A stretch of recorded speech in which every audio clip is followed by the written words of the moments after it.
Hello and welcome to episode 1488 of The Sleeper and the Bus. It is Friday, March 20th. I'm your host, Paul Sporer, joined this afternoon by Joe Orrico and Justin Mason. Gentlemen, good day. What's going on, fellas? We are less than a week away from baseball. That's correct. We were a week yesterday. It's so close now. Don't we have like a one-off game on? Is it Giants, Wednesday? Giants, Yankees, baby. Wednesday night. So we were Yep. we were even closer than a week yesterday when we said that, Justin. Yeah, We were technically, yeah. technically. So yeah, I mean it's here, folks, and we have the big draft weekend coming up. We talked about a little bit about it yesterday, Joe. You know, we got our big Sunday draft that we're going to be doing. We'll all be together on Justin's stream on YouTube. I have my main event on Saturday. You can come check that out on Twitch. We're going to get into our final run of pitchers, and we're going to go through a ton. Obviously, if you see this list, if you're looking at the rundown somewhere, we can't cover all of them. There's just no way. But we're going to go through, cover as many as we can. I got to be honest, I don't even know if we're going to timestamp it.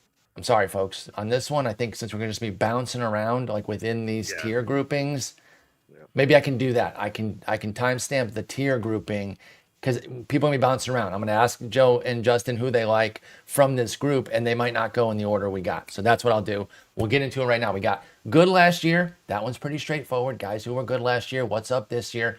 Post hype, again, pretty straightforward. They've had hype before, and it's kind of building back. And are we buying into it? Prospects, I did cheat here. I don't know if Roki is technically still a prospect. He's not.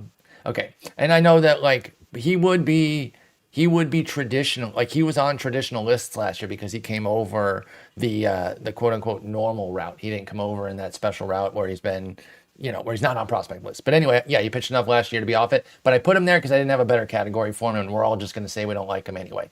And then we got the veterans, another very self-explanatory category. All these are really injured guys. They're currently hurt or nursing back from injury. In the case of Braxton Garrett, I don't think he's actually actively hurt right now, but he was sent out just before the show started, so we're dealing with him as somebody coming back.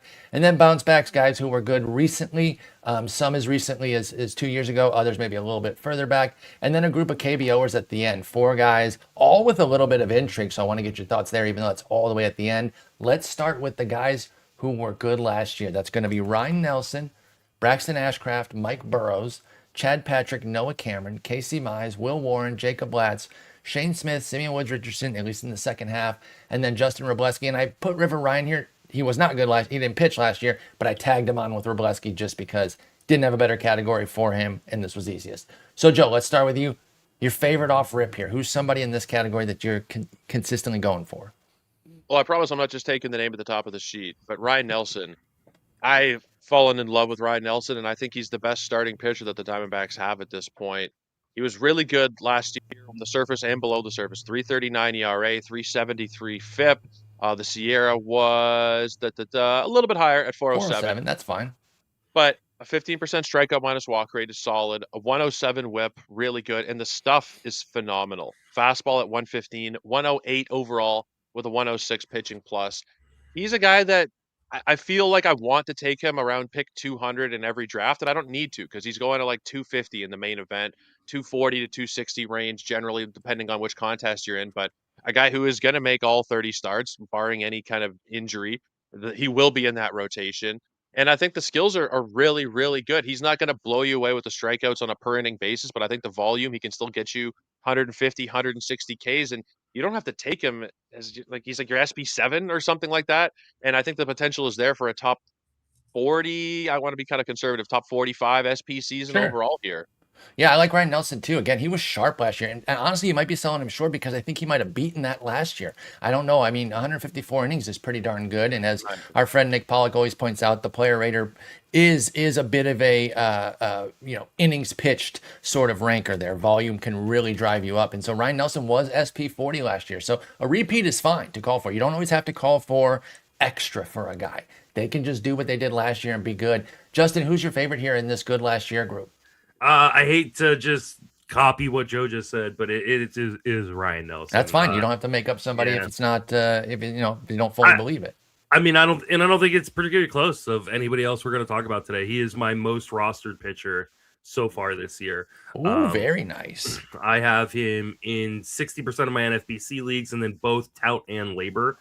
I'm right there with you. I got him 38%. 3 of my 8 Yeah. over at NFBC. So this is definitely a guy that I'm gonna have to take in the third round of our OC, just to make Yeah, sure. we're gassing Ryan up here. It's gonna be Yeah. rough.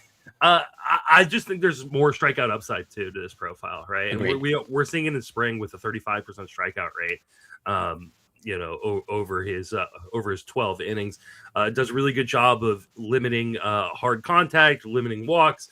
It's a really good park to pitch in with a stellar defense behind him, which I think is really, really important. Both infield and outfield defense is really, really good in Arizona. I just think there's so many reasons like him. This was a guy I think a lot of people were in on a few years ago. And then I feel like because he didn't get the opportunity to be in the rotation full time, people have kind of forgotten about him a little bit. Agreed. Not completely. He's going, round pick 200 and stuff. So, but I really like him. And I think this is a guy who, like you said, he doesn't need to take a step forward, but I think he can. And I think the fact that you're getting him where you're getting him is the perfect price. Yeah, I'm with you guys on Nelson. Like I said, I've got him in a bunch of leagues too. I'll give some love to Chad Patrick, who I originally kind of put down as Tobias Myers 2.0, and that really kind of undersold him. Or maybe it is 2.0 if you think about 2.0 being an improvement, a better version, because it isn't just a carbon copy of Tobias Myers. I think there's a lot more heat here with Chad Patrick, right down to his stuff. And I think that's where the potential growth or at least sustainability can come from, is that his stuff was pretty strong. I don't think Tobias Myers ever really showed stuff quite on this level. And I'm so fully in the bag for the Brewers. And we're going to talk about that a lot today because we got a lot of their guys coming up that I just find myself gravitating toward them because I like the talent and I like what they do. They keep getting guys that I already had an affinity for, and now with a team that I think can make them better, that's all the better. Now, Chad Patrick was somebody I didn't really know about until last year, but again, trusting this organization, jumped early. The toughest part for him was he only went 3-8. He deserved a way better fate than that, and that alone probably held him back on a player rater. But he can turn that around, get some dubs. But I think more of the same for more innings this year for Chad Patrick is definitely possible with the Brewers. All right, Joe. Go ahead. I want to talk about Chad Patrick too, because Chad Patrick's one of those guys who I kind of overlooked, and I honestly do think it is because of the meme of him having two first names. But as I dug into him more, the more impressed I got with him. He's got 4 pitches with stuff plus over 100, and 3 of them were stuff plus of 111 or better. Like, the dude has unreal good stuff. We know the Brewers are a fantastic pitching organization. I think they're going to get a lot out of him. I know the spring hasn't been very good, but I'm not super worried about it because they've already kind of cemented him in that rotation for the early part. And obviously with their injuries to Priester and Woodruff, we don't know where he's going to be at. I think Patrick's going to have quite a bit of rope in this rotation. So Patrick is another guy that I absolutely love as well. Wait, Woodruff is fine. Relax. You keep saying that, and he is fine. You said that last time, and I was like, he's tracking toward opening day. Nothing has changed there, folks. I don't know if he's still pitching or not, but nothing has changed on that front. Logan Henderson got sent out, and he's still nursing stuff. Well, I think Logan Henderson's broken. So I think Patrick is established in there, and it's Harrison and Sproat, who we're going to get to later, that I was alluding to there, that are jumping up. Joe, give me a bust here in the good last year category. Ooh. I know it's tougher because these are so it's got to be a flame out that isn't just an injury too. I got one. I do too. I mean, I can paint the picture of Noah Cameron being a bust. Okay. How dare you? I think that there's a chance that he does kind of like an Andrew Abbott type of thing as the lefty who is just good, and the supporting metrics say that he maybe shouldn't be as good as he is. But last year was a sub-3 ERA. All the supporting ERA indicators were above 4, only a 20% strikeout rate. I think there is some regression risk. Now, he's priced appropriately. People aren't taking him as they would maybe a decade ago for a rookie with a sub-3 ERA. Sure. But I think with the low strikeouts that he debuted with, maybe they rebound back to where he was in the minors. But there's no guarantee of that happening in 1 year. He was still below average in terms of the strikeout rate, and I think that will potentially come back to bite him if I'm painting a picture of a bust. Below average stuff, really not a great fastball. Stuff grades aren't the be all and end all, but an 82 stuff plus fastball is kind of rough. The fences are coming in Kansas City. So I could paint the picture of Noah Cameron falling back to that mid-4s ERA level. Yeah. I think that makes plenty of sense. Like he's somebody I do like, and Nick calls him a swatch, a southpaw with a tight changeup, and that definitely tracks. He's got a good changeup that kind of carries Cameron, but he doesn't have much else. And again, the fence is moving in. few extra homers. He was already at 1-2 last year. A couple extra homers with a little bit of regression that we were already kind of expecting. All of a sudden, he's a mid-fours, high-fours guy, and you're cutting him early. Like I said, I know this whole group is affordable, so even if they stone cold bust on you, well, that was a weird way to phrase that. Even if they go belly up on you completely, that's fine. But I still want to know like who you're concerned about there. So that's a good plan there with Cameron. Justin, who's yours? I bet it's the same as mine. I don't know. I wonder if it is the same as yours. It's Mike Burrows. And Oh, okay. It's not. Go ahead. Are you Nick Pollock in disguise? Is Nick not a Mike Burrows guy? I think it's less that he's anti Mike Burrows and more pro Ryan Weiss. Now they're not competing because they're doing a 6-man, but I think it was always like. I mean, I'm pro Ryan Weiss too. And we'll talk about him in the KBOers, but it was for Nick. It was always like, why go for Burrows when you can go for Weiss 200 later? I think that's a really, really good point. But I also think that Mike Burrows is just not a very good pitcher. He has a stuff plus of 95 overall, 86 on the fastball. He's moving from a park that really helps protect you in terms of your starting pitching over to, a park that does not. And I just think that this is one of those examples of like, hey, we got someone away from Pittsburgh to a good team. He's going to be good. And there's no reason to think that Mike Burrows will be good. What do you mean no reason? Wait. No reason to think. He had a 16% strikeout minus walk last year. Okay. Healthy 12% strikeout swinging strike rate. Like that, those are fine base skills for a 25-year-old, 26 this year. Going to an organization that knows what they're doing. At PNC. Sure, he had a 1-2. You said there's no reason to think Mike Burrows could be good. I disagree with the idea that there's no reason to think he could be good. He's a junk baller. He's not like he does not have like a pitch that is that's okay. It didn't prevent him from success last year. Why is it all of a sudden going to be such a hindrance? That's all I'm asking. I'm just curious, like why there's no redeeming quality here. I don't know where the redeeming quality is. Like I just he had a 31% K rate in spring with a 14% swing strike rate. Like and maybe they unlock something for him that I haven't seen because keeps the ball down. He's actually at a 50% rate on the ground ball. So I don't know. No, I'm not the biggest Mike Burrows guy. It's not a great infield defense though. So that's fair. I still prefer that over the homers though, especially with Altuve entering the mix back at second base. Sure. But you can't cut him both ways. You can't say he's got a homer problem and then get mad when he wants to put the ball on the ground. I'd rather take some base hits over some homers for Burrows. When you're a ground ball guy and then you still have a homer problem, that concerns me, right? I don't know that he does. He had a 42% ground ball rate last year. It's 50 now. And no homers. Is he developing here? That's the question, right? I strongly push back on the notion that there is no good reason to think that Burrows... You literally said there's no reason to think he could be good. I disagree with that. That's all. All right. All right. You can disagree with me all you want, but I don't think he's a good pitcher. And like this idea that somehow he's going to become a good pitcher in Houston because he, is leaving Pittsburgh, I think is a weird notion. Like this, there are some people who really think he's going to take a step forward, and I just don't see where. Like, where is the place where he takes this huge step? I mean, less use of his fastball into his secondaries, like we always see with guys like, or maybe get a better fastball, whether it's going to be a sinker or a cutter. I mean, there's plenty of different avenues. Obviously, I think just using less of a bad four-seamer, which Pittsburgh seems to have issues with dating back to the Ray Searage days. I mean, they've been over different regimes, but they always seem to be throwing fastballs more than the league average. And to your point, like he is using the fastball a lot less in spring. And relying more on the slider, which is I'm just stunned that you can't see any avenue. That it's the stridency with which you're talking that's got me so flabbergasted on Burrows. That you're like, this is a piece of shit, and if he dies, who cares? And I'm like, damn, dude. He didn't say that, obviously, but I'm like I'm not saying he's a stud, but you are hammering my guy here. I think there is reason going to Houston, a competent organization at pitching development. I hope Mike Burrows doesn't listen to this podcast. No, I like you, Mike Burrows. I think you got some. Coming on next week. Did I let you guys know he's? You didn't tell us. Oh, the new schedule's out. Oh, Mike Burrows. Well, that's canceled.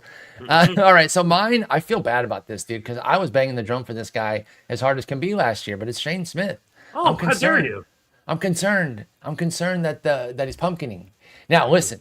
I was concerned that he was pumpkining within the season last year, and I tried to be Mr. Proactive Pete and cut him. And I don't regret it because what I got from him for what I paid my last round pick was totally fine. But he bounced back and closed strong. And I was like, damn, that was actually really, really impressive to see a guy take the punches as a rookie, but bounce back within the season. So then why am I off? Because he looks freaking horrible in Yeah, he spring. does. And I'm always reluctant to make too much out of 7 innings for crying out loud. But the velo's down a mile plus at 1.2. And then a negative strikeout to walk ratio. What is going on? And in my cursory search, I couldn't find anything to suggest that he was working on like 2 new pitches or something, which I could forgive if we just didn't care about the results. But these results are beyond horrendous for Shane Smith. So I'm concerned. Well, and the worst part too is like he is another one of these bad fastball guys, right? Yes. We want to see him pitch backwards more often than we see him really rely on the fastball. He's throwing his fastball almost 60% of the time in spring. Probably because they're just they're hitting the fastball before he can get to anything else. He needs to start pitching backwards, maybe. Yeah, like it is. And he's still not even like getting into the zone. His zone percentage is down almost 7%. First pitch strike percentage is down 6%. Like you said, the velo drop. Shane Smith was the guy I actually really liked coming into the season, and now during spring, I'm like he was one of my $1 buys on my Labadini team, and I'm like, do I drop Shane Smith before the start of the season? I'm debating it. I wouldn't. Yeah, let's talk through your other cuts in our chat. I think I would still hold if you've already got a Shane Smith. It's a 12-team league though. But do you have any other cuts? Can you at least get see a start? Because again, I only did a cursory look, but I couldn't find anything that said he was working on. I can cut Reed Detmers. Yeah, you can. I wrote him. My update's going to go out after this episode. Are you finally off of this? Finally off of Detmers. Okay, we'll get him in a minute. Yeah. Yep. I put it in there as like, guys, I don't have any shares, and I don't think I'm going to get any.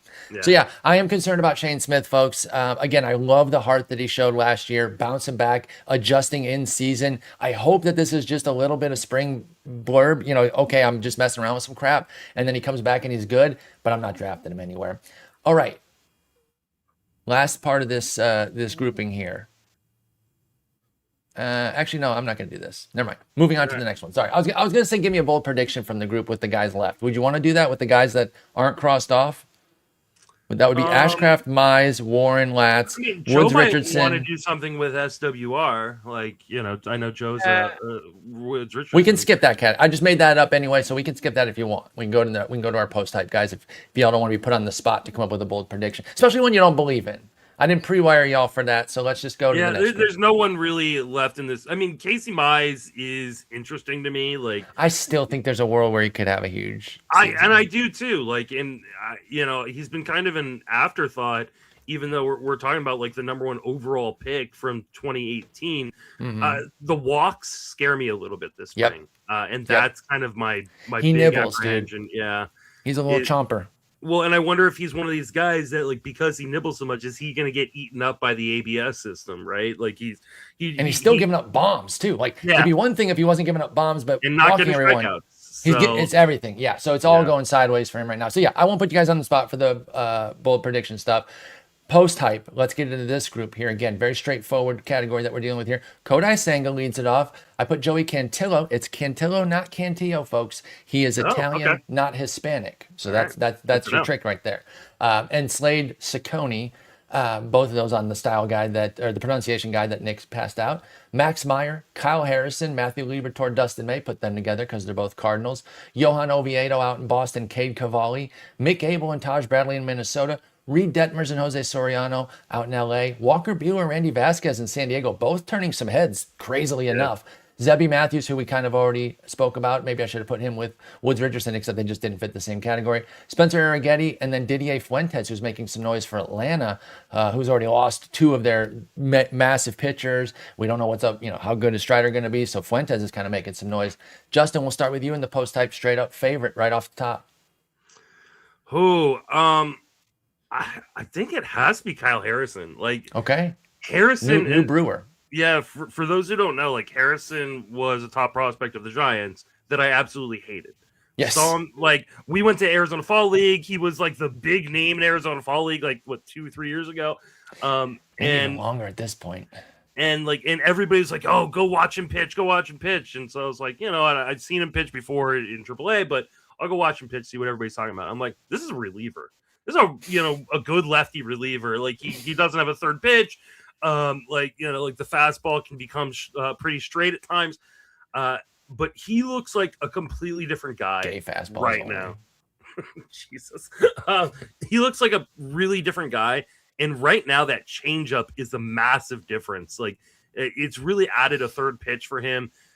And I really kind of believe what he's done. I don't know if he learned it in Boston and the Brewers are just, getting to kind of reap the rewards of that trade, or if the Brewers are the ones who have, kind of reshaped this changeup for him and made him a more complete pitcher. But I really buy everything we've seen.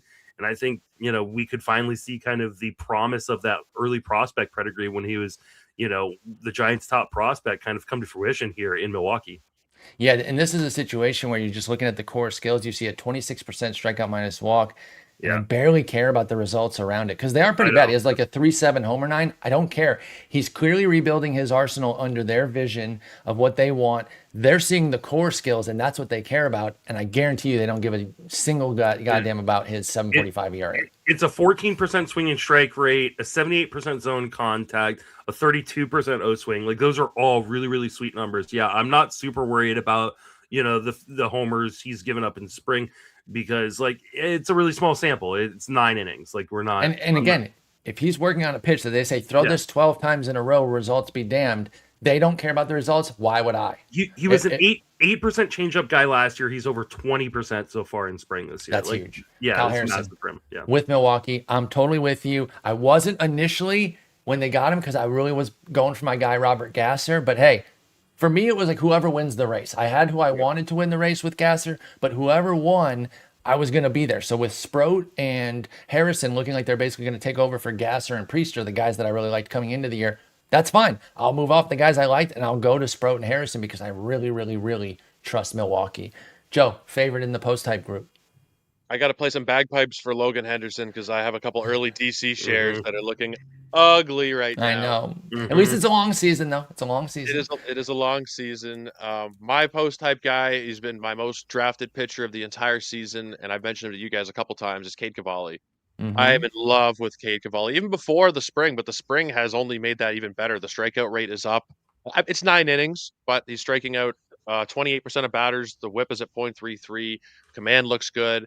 Last year he came back after missing a couple of seasons, and now he's far removed from his Tommy John surgery, his arm trouble in general. 4 pitches with at least a 13% usage with a stuff of at least 102. He's a very deep arsenal.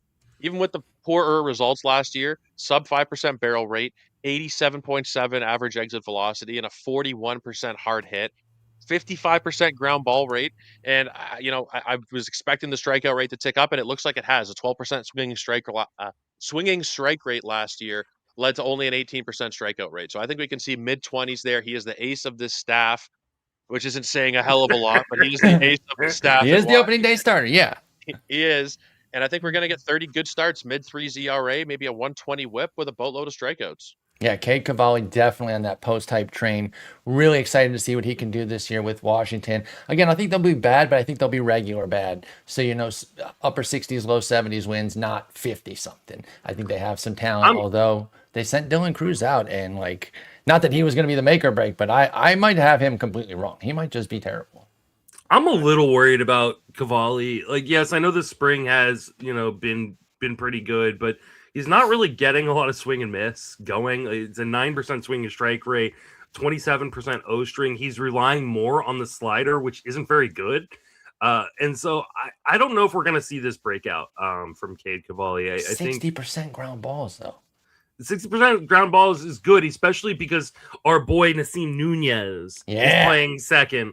And that is a massive upgrade to the defense, but it's still not a very good infield defense. No, Abrams is still at short. Abrams still short. Luis Garcia is still at first. Brady House is still at third. Right. Nasim Nunez can only fix so much defensively. But they won't be homers. They'll be base hits. I'd rather that than homers, at least. That is helpful. But part of his spring has been aided by a .053 BABIP. Surely that'll hold. That's a true skill, right? I do think he's 53. I do think he can be better than he was last year, but I don't see a massive jump coming from Cade Cavalli. Okay. Well, honestly, though, at this price point, he doesn't have to have the massive jump. Yeah, that's true. It's like it's that 5% outcome that maybe he gets the big breakout, but you'll take a nice step forward too. Yeah. I think we might go 2 here. So get another one in the holster, guys, because I just like a lot of players in this group. I've got like 4. I could easily go the entire group, but again, we'll never get done if we do that. We have like 100 pitchers listed, but I got to go with Kodai Senga, with shouts to my boy Greg Martin, who we're going to have on shortly after draft season's done. He's out in Vegas, killing it right now, and we'll review some main events together. But I was kind of co-piloting with him on one of his mains, just kind of being a soundboard for him while he was making picks, and he brought up Senga, and I got to be honest, guys, I hadn't been paying attention. He's back and looks amazing. Small sample caveats abound, as they are with every spring training thing. I don't really care, though. I just need to see Senga upright in pitching. It's not a question of where his talent is. It's always about his health for me.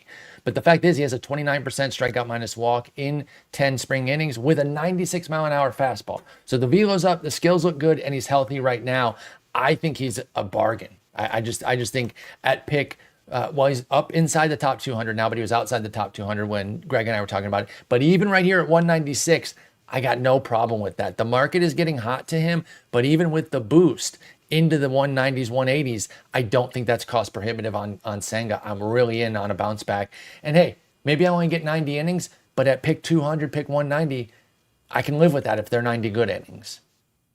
Yeah, I mean, that is what it comes down to, right? Is like, how many innings are we actually going to get? I don't know. How many are we getting from any of these guys? Who's bankable innings-wise here? I'm not saying that like defensively. I'm saying like this is a group of like, you're paying for 50 to 90 innings and you're hoping for more. Absolutely.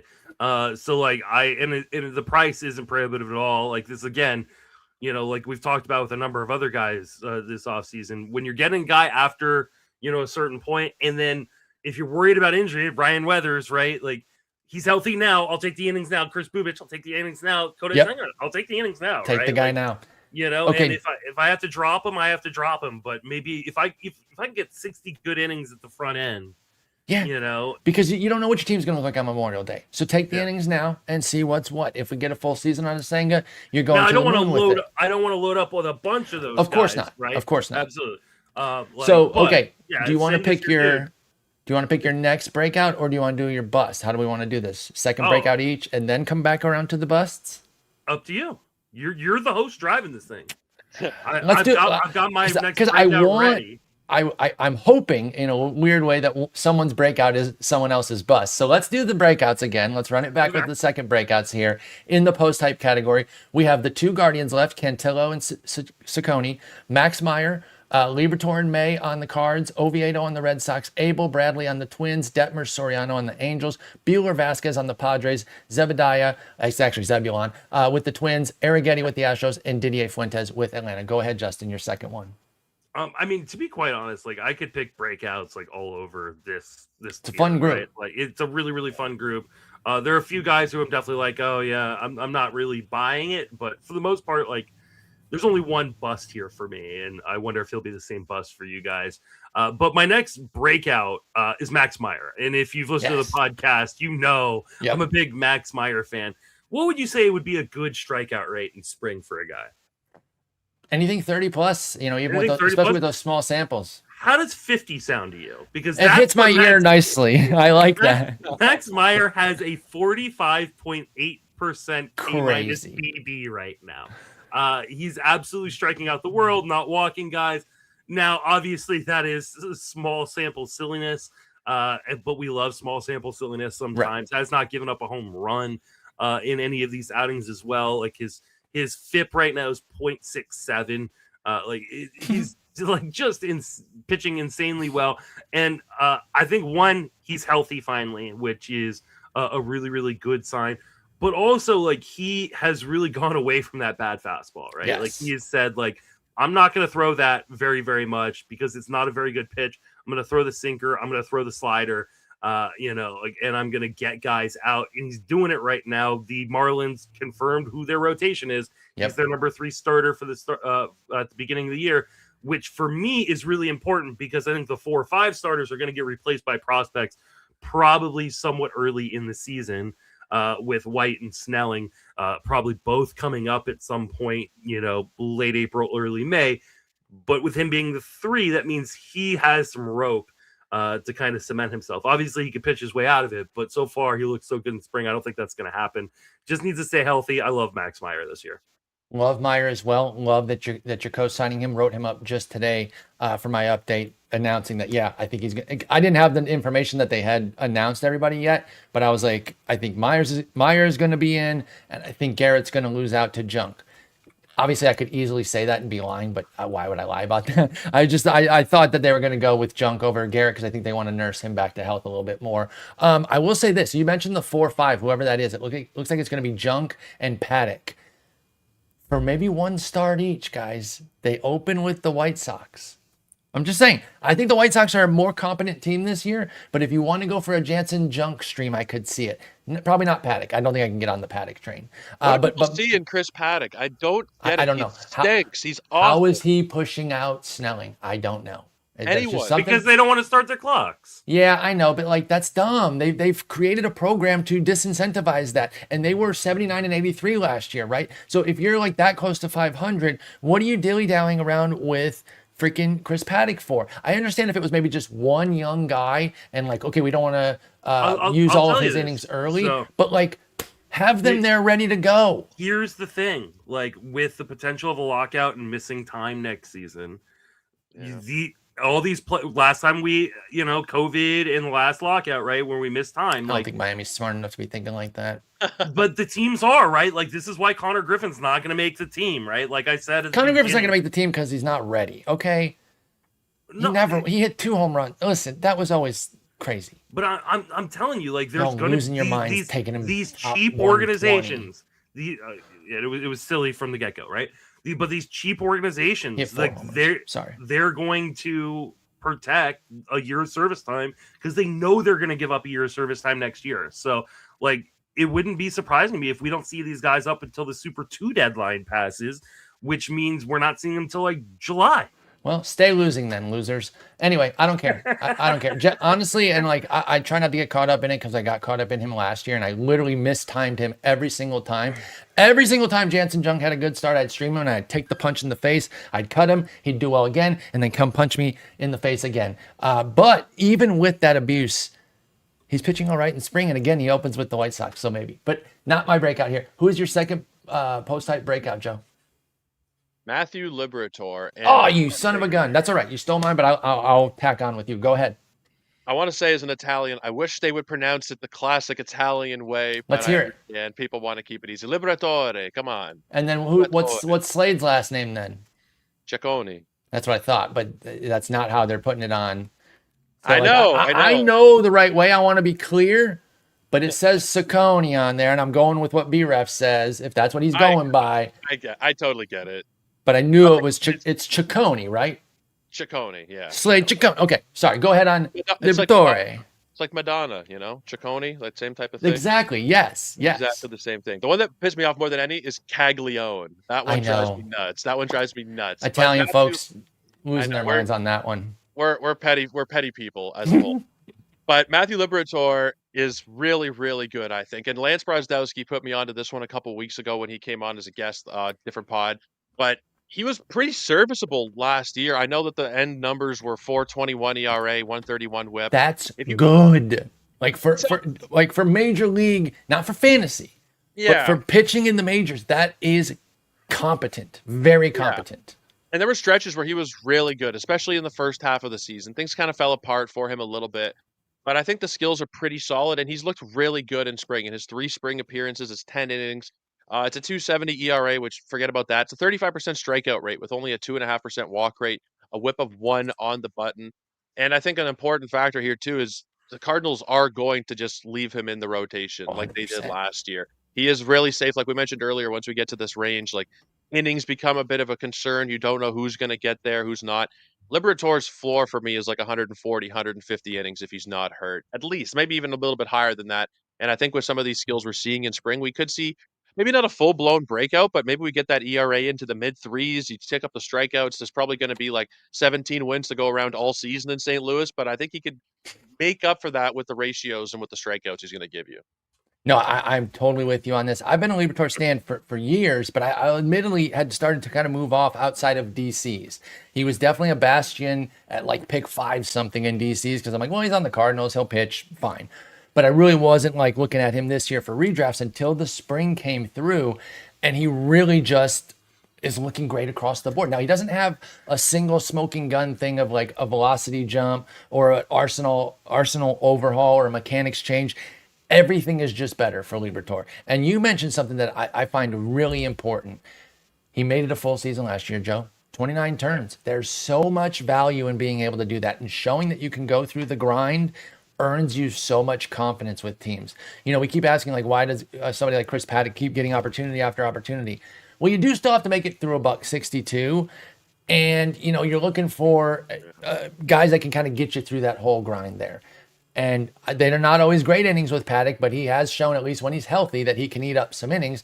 That's why teams keep turning to him. Libertor's not that. He's certainly better, but I love that he showed he could do the 29 turns last year. I really think he could jump this year. Mid threes, good whip. And yeah, not going to be a ton of wins. I don't care. Not really what we're taking him for. All right, so my post hype is Reed. No, I'm just kidding. I'm actually off Reed Detmers, y'all, because while I am excited about Mike Maddox and I hope that he can help, get the best out of Reed Detmers, I'm very discouraged by minus 2 miles an hour velo in spring and an 8% strikeout minus walk.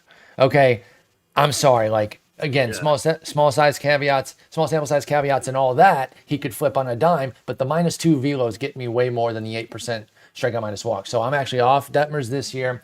You know where I'm taking a look, though, is in Minnesota. And it's fitting that they have 2 guys being named the Twins, of course, because I like both. And I'm going to cheat and go for both here with Mick Abel and Taj Bradley. Taj Bradley was someone I put in my bold predictions with a very bold, he's going to be a top 25 pitcher this year. That's very, very bold. I understand that. But I still think he's a really good pitcher, y'all. When we look at his career at this point, 385 innings. Joe, what do you think his Sierra is for 385 innings of Taj Bradley? Sierra. 367. 395. Okay, you guys, you were hot to my game trying to guess lower. It's only 4, but I think a lot of people maybe think that it's higher because he has a 4.86 ERA. But no, he's at 4, which again is fine, and it was boosted. Actually, you guys would have been right coming into last year because he was in that upper 3s range, 375, and then last year really tanked him. And I'm not going to sit here and pretend like last year wasn't bad for Taj. But you know what he did do was make it a full season for the second time in a row. Well, full enough in 2024 with 25 starts. 27 last year. He's now shown he can do it. You got to start putting the talent to use, but at least in spring he is. And how many times can we say it about the small samples? But the skills are there. They've jumped up. His strikeout stuff is looking better than we've seen basically since the minors, and his walks are in check at 8.5%. I can live with an 8 to 10% range from Bradley as long as he's missing bats. Now, classic Twins fashion, he's still letting some homers out, and that's a little bit of a concern, but I do think we can get some upside from Taj Bradley. Mick Abel is carrying probably a higher floor right now if these control gains are real. Always, more of a thrower than a pitcher coming up, but a 4-time top 100 prospect, y'all. He's only 24 years old. That shocked me. I would have said like 26. I thought we were maybe getting into that prospect fatigue stage with Mick Abel, but no, he's only 24 years old. He's got a 30% strikeout minus walk in spring, powered by a 5% walk rate. He's a career double-digit guy in the minors. Again, how real are those control gains is going to determine how far he's going to go this year. But that's real enough to me in spring that I'm going to take the shot, that we've seen a change and that he's worth the ticket to see if Mick Abel is going to finally put it together as a one-time big prospect. So I like both Abel and Bradley with the Twins. Yeah, I mean, I like both Abel. I like Abel more than I like Bradley. That's fair. I do too, by the way. I got a little bit of separation between them. I'm a little bit worried about how much Bradley stays in the zone. He's got like a 51% zone rate. His stuff is really good. Which is like, hey, get people to chase that outside of the zone a little bit more. Right. Don't be afraid of walking a guy and giving up that, instead you give up that home run because, of his stuff, like his fastball, it is above, 100 stuff plus, but it's actually one of the lower of his pitches. The sinker gets 111, the cutter gets 105, the curve gets 101. Like I want to see him kind of use that fastball a little bit less. And not stick in the zone quite as much. But there is a blueprint here for him to be good. Right. That's what I'm hoping for. Yeah, if he starts talking stuff. Can we just go back to Liberatore? Because I'm a little bit out on Liberatore. I know there are a lot of people, including some smart people. Obviously, I'm not talking about you guys. I'm talking about like people like Eno, who are in on Liberatore this year. I don't really get it. He's another guy who, like, the stuff isn't great. Not everyone has to have good stuff to succeed. God, we're such stuff But- whores. I understand that, but like then he really struggled down the stretch last year. And it almost felt like the league just caught up to him and he was not able to adjust back.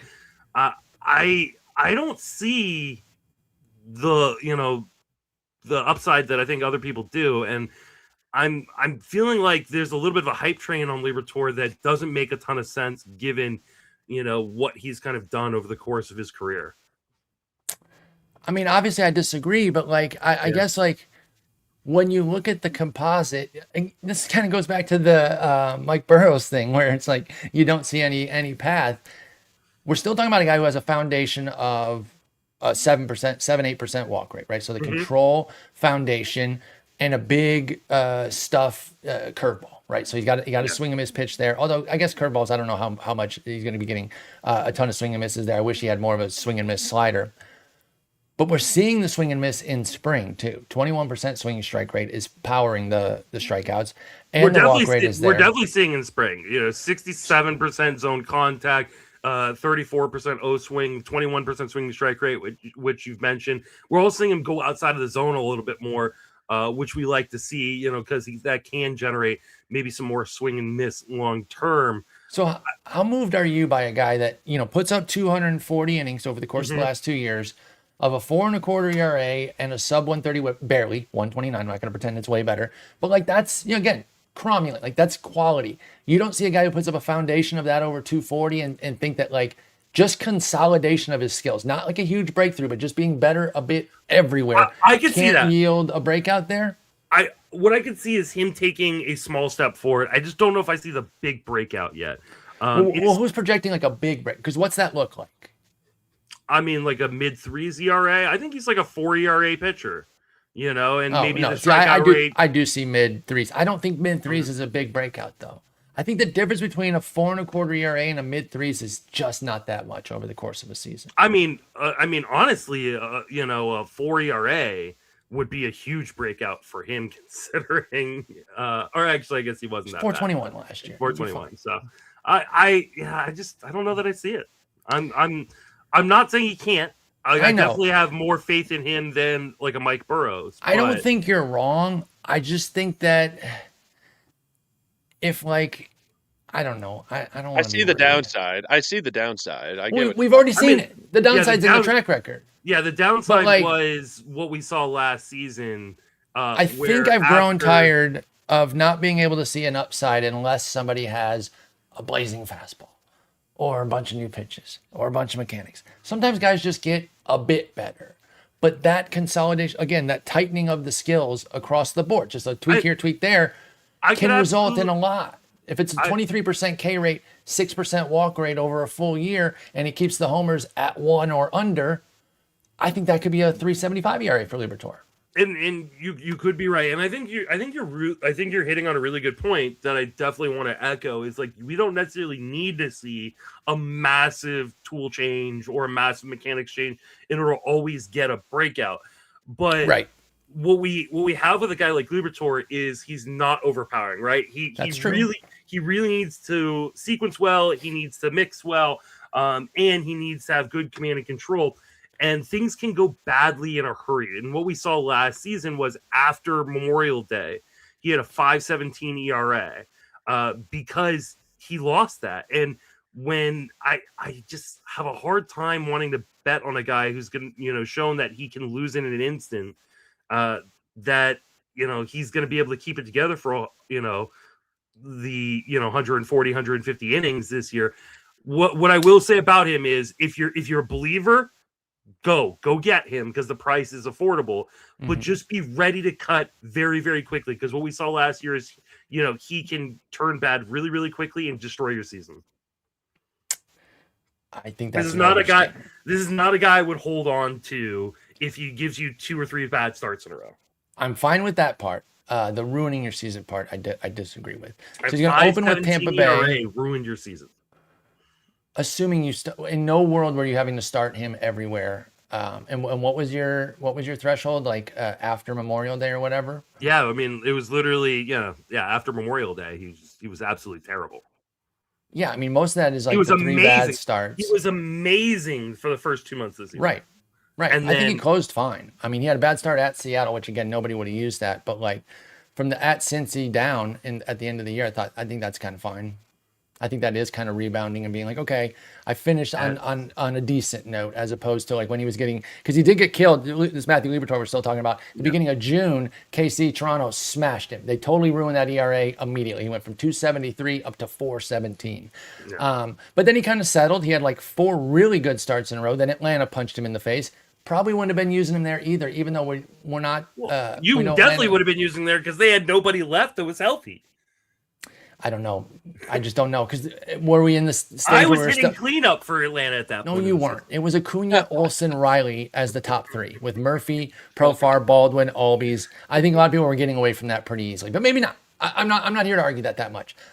I don't think his grind last year is quite as bad as you say, where he was completely useless after Memorial Day. The composite ERA is bad, but there's still pockets of quality there. I think Liberatore can take a step. All right, we need some busts. Justin, bust in this category here. Oh, well, you already mentioned Reed Detmers. I just talked about my my unsureness on Liberatore right there. Can I lead you to one if you don't have one? No, I got one. Oh, okay. I'm sorry. There is one guy that I do not understand why people are continuing to go back to the well on Spencer Arrighetti, who okay, nice. Okay, go ahead. Like, I understand he gets swings and misses. He also walks everybody. And we saw this like when he went through that stretch of like 6 or 7 really, really good starts where like he's a league winner. One start destroyed all of that. Completely. And it happened to me. Like I was all like, I know this is gonna end poorly, but like I really needed a starter at that point, and it ended poorly. It literally cost me the win in labor that year. Like that one start. I trust that you're like pretty part of this disagreement or this dislike of Arrighetti here is he couldn't even make a 6-man. No, like they're running 6 and he couldn't even make that. And he just has no command of control. I think he needs to be in the bullpen. And I understand that they're going to continue to try to make him a starter, but he's not. He's not a starter, and they need to stop with his bullshit. Yeah, tough spring too. So we'll see what's up with him. Terrible I get that though. Spencer Arrighetti for the bust in this category. Joe, what about you? Who's someone that's just not gonna do it? Yeah, I haven't landed on Arrighetti or even considered him at all. I'm gonna go with Joan Oviedo. Okay. And it also pairs into the next group of guys because I like Early and Tolley quite a bit. I do too, but Oviedo's not bad either. I'm torn by that. Go ahead, give us your case on being against him. I think he's okay, but I think that command is going to be a huge problem, and it's going to lead to a lot of big problems, especially if you're looking at the advanced, like the XFIPs of the world. Like they're all horrible. He did have a 3.57 last year in 40 innings, but it came with kind of average strikeouts and a 14% walk rate. The whip was 121. Spring training, the strikeouts are up, but he's still walking 13% of batters. It's coming with a bad whip.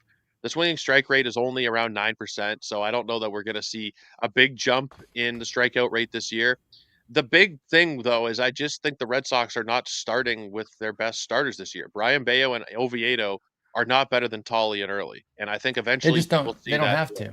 I mean, that's the beauty. Is like that goes back to my thing about getting through the 6-month grind, and you don't want to start Early and Tolley from day one. Like I get it. And I'll actually argue against that. Not that I think that Conley, Early, and Peyton Tolley aren't better probably right now than both those guys.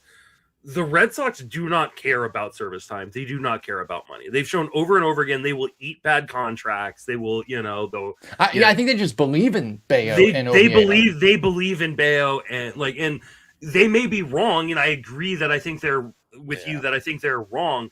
But this isn't a matter of we've got these guys so we can save the service time, or these, they honestly believe that Conley, Early, and Peyton Tolley need a little bit more time in AAA, and that that both Oviedo and Bayo give them the best chance of winning right now. I think that will change very quickly because I agree with you. Like I think Conley Early especially is just the best pitcher out of that foursome. Agreed.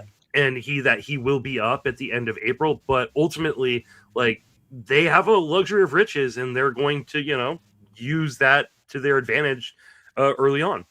I'm raising my hand to get called on. I don't know if you're looking at the screen. Sporer. Are you moved at all? And I'm not saying I am. This is just more like a devil's advocate piece here. Bayo with a 26% strikeout minus walk in spring. You think are they tapping into something? The strikeouts are up and the walks are down. It's a combo of both here for him with a 16% swinging strike rate for Bayo. Anything there? I mean, for me, I can't believe it. Bayo for me is like, God, like the BJ Upton of pitchers, right? Like he's this guy who like he can't stay consistent with anything within his mechanics. And so like we see these moments from Bayo where it's like, oh, that's the pitcher like they gave this big contract to. Right. And then like the next start he'll go out and you'll be like, oh, well, he sucks. Yeah, and it's usually because he can't miss bats. I wish I knew if there was some realness to this bat missing ability, because you talk about moving away from the four seamer. He already wasn't throwing it. He threw it 15% last year. Bayo did even less now. It's 9% in spring. It's a show me four seamer. So he's dialed up the cutter to 20%. The sinker is his primary pitch at 38, and then this new curve. We never really seen a curve from him at 11%, with the changeup jumping up from 15 to 19. I think this is something real here to the swing and miss. I think this is the mix that they need to do. And, if you've listened to the pod for any stretch of the last few years, you'll know how much I love Brandon Bailey as a pitching coach. Like, I think Andrew Bailey as a pitching coach. Like, I just think he is the best pitching coach in all of baseball. And so, like, I love seeing them change kind of this pitch mix for Brian Bayo. Will it work long term? I don't know, but ultimately, I do think that Conley Early will be up in this rotation. He's going to replace somebody, but it may just be injury. They may just say, "Hey, listen, we're gonna save these electric arms for the stretch run. We're gonna save these guys. We know we can only get 130 from them, so why are we going to start that 130 in April as opposed to starting it in May or June?" They still haven't named anybody. It's still those three fighting. And, I think most had kind of perceived it as Oviedo's like the king of the hill and needs to be knocked off. Early's close to him and then Tolley behind. But Tolley's spring has put him right there. I'm an Conley Early guy too, so I totally hear all your love. I like Tolley more than I liked Early coming into last year. So. Same. And Tolley was the one who's like maybe a little bit raw, and so maybe he's third in line. He has come into spring and walked 2% and said, hey, I got some control now. Check this out with a 30% K rate.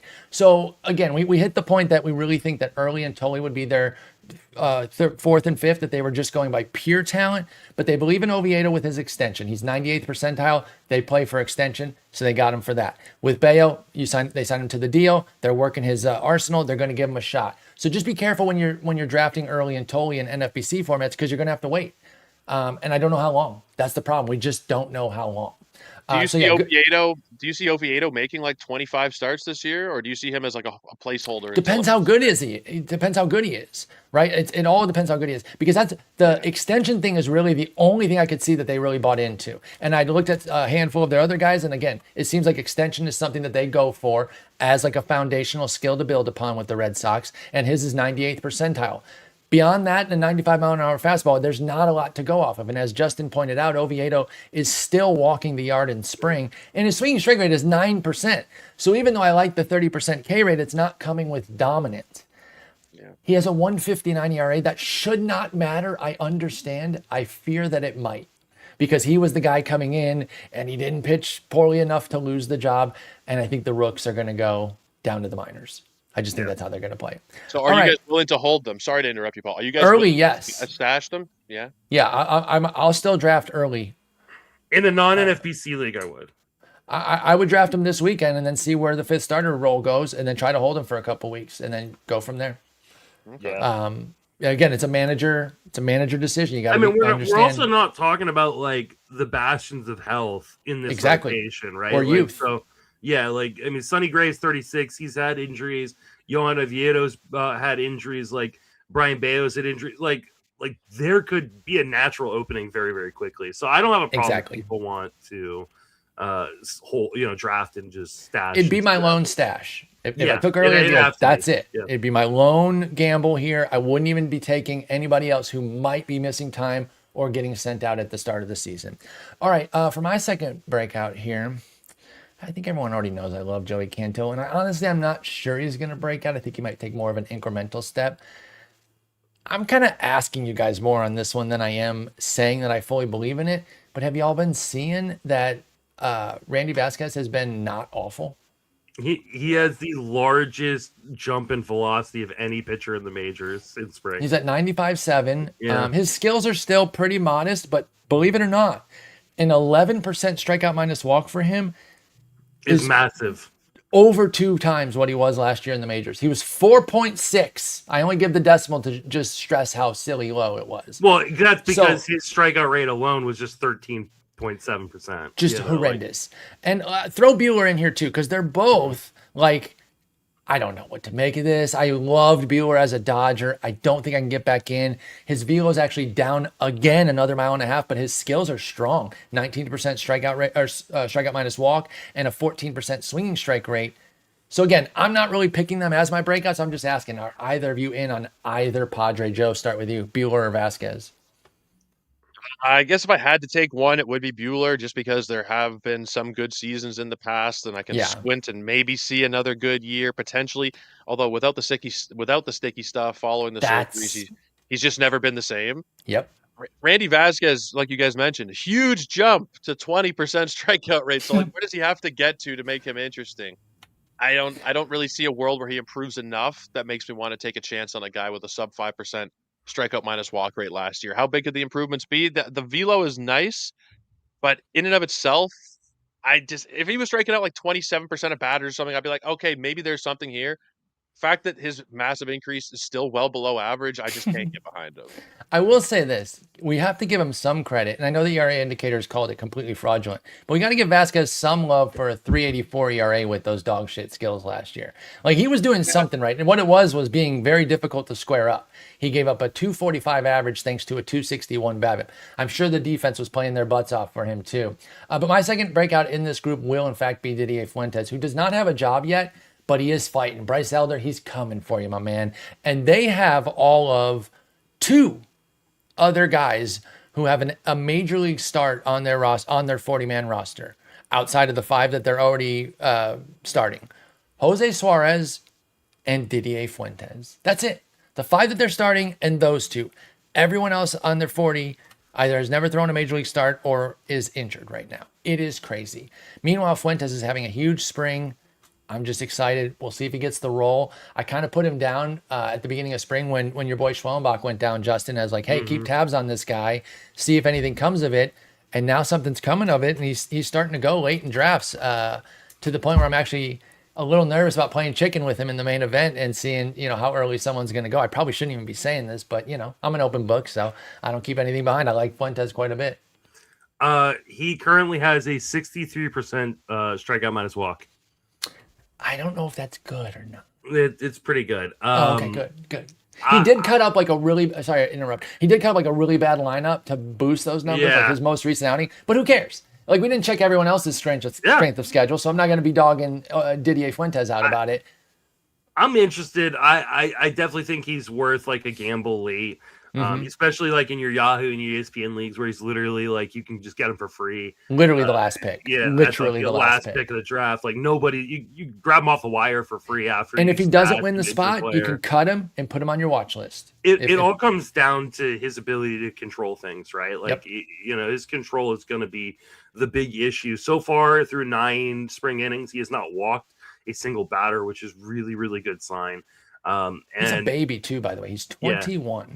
His zone rate is over 50%. So like he's purposely attacking the zone right now, trying to make sure he doesn't walk guys and then getting guys to chase outside of the zone. Yeah, I think this is a really good, interesting kind of lottery ticket right here.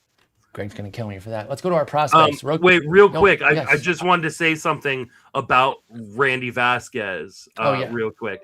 In case people were interested, don't be. His best pitch is a slider. Is by far his best pitch. He's been throwing it 7% of the time.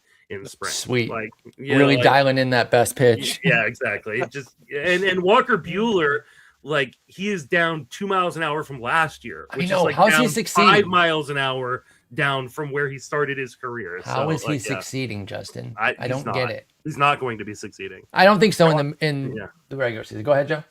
I just want to say about Fuentes, I can't get behind him, and I know I'll say. How dare you?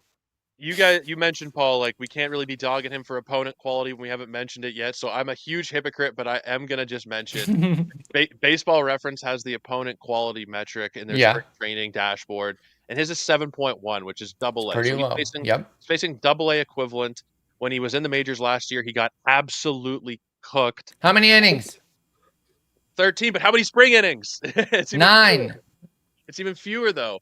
I think they're good, so they support my point.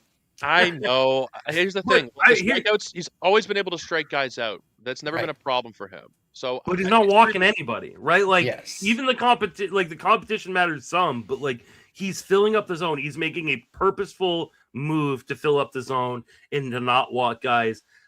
He's free. Like he's a guy, like maybe not in the main, he won't be free, but he's only going to be like 28, 29, 30. Yeah, like he hasn't even gone in only 4 of the last 6 mains for Diddy. Yeah, like he's a free asset right now. If it doesn't work out, this is one of those guys, right? We talked about like that Nick says all the time. I want easy decisions. Right. Because if he doesn't win, if he doesn't make the team, you cut him. If he's walking the yard in his first couple starts, you cut him.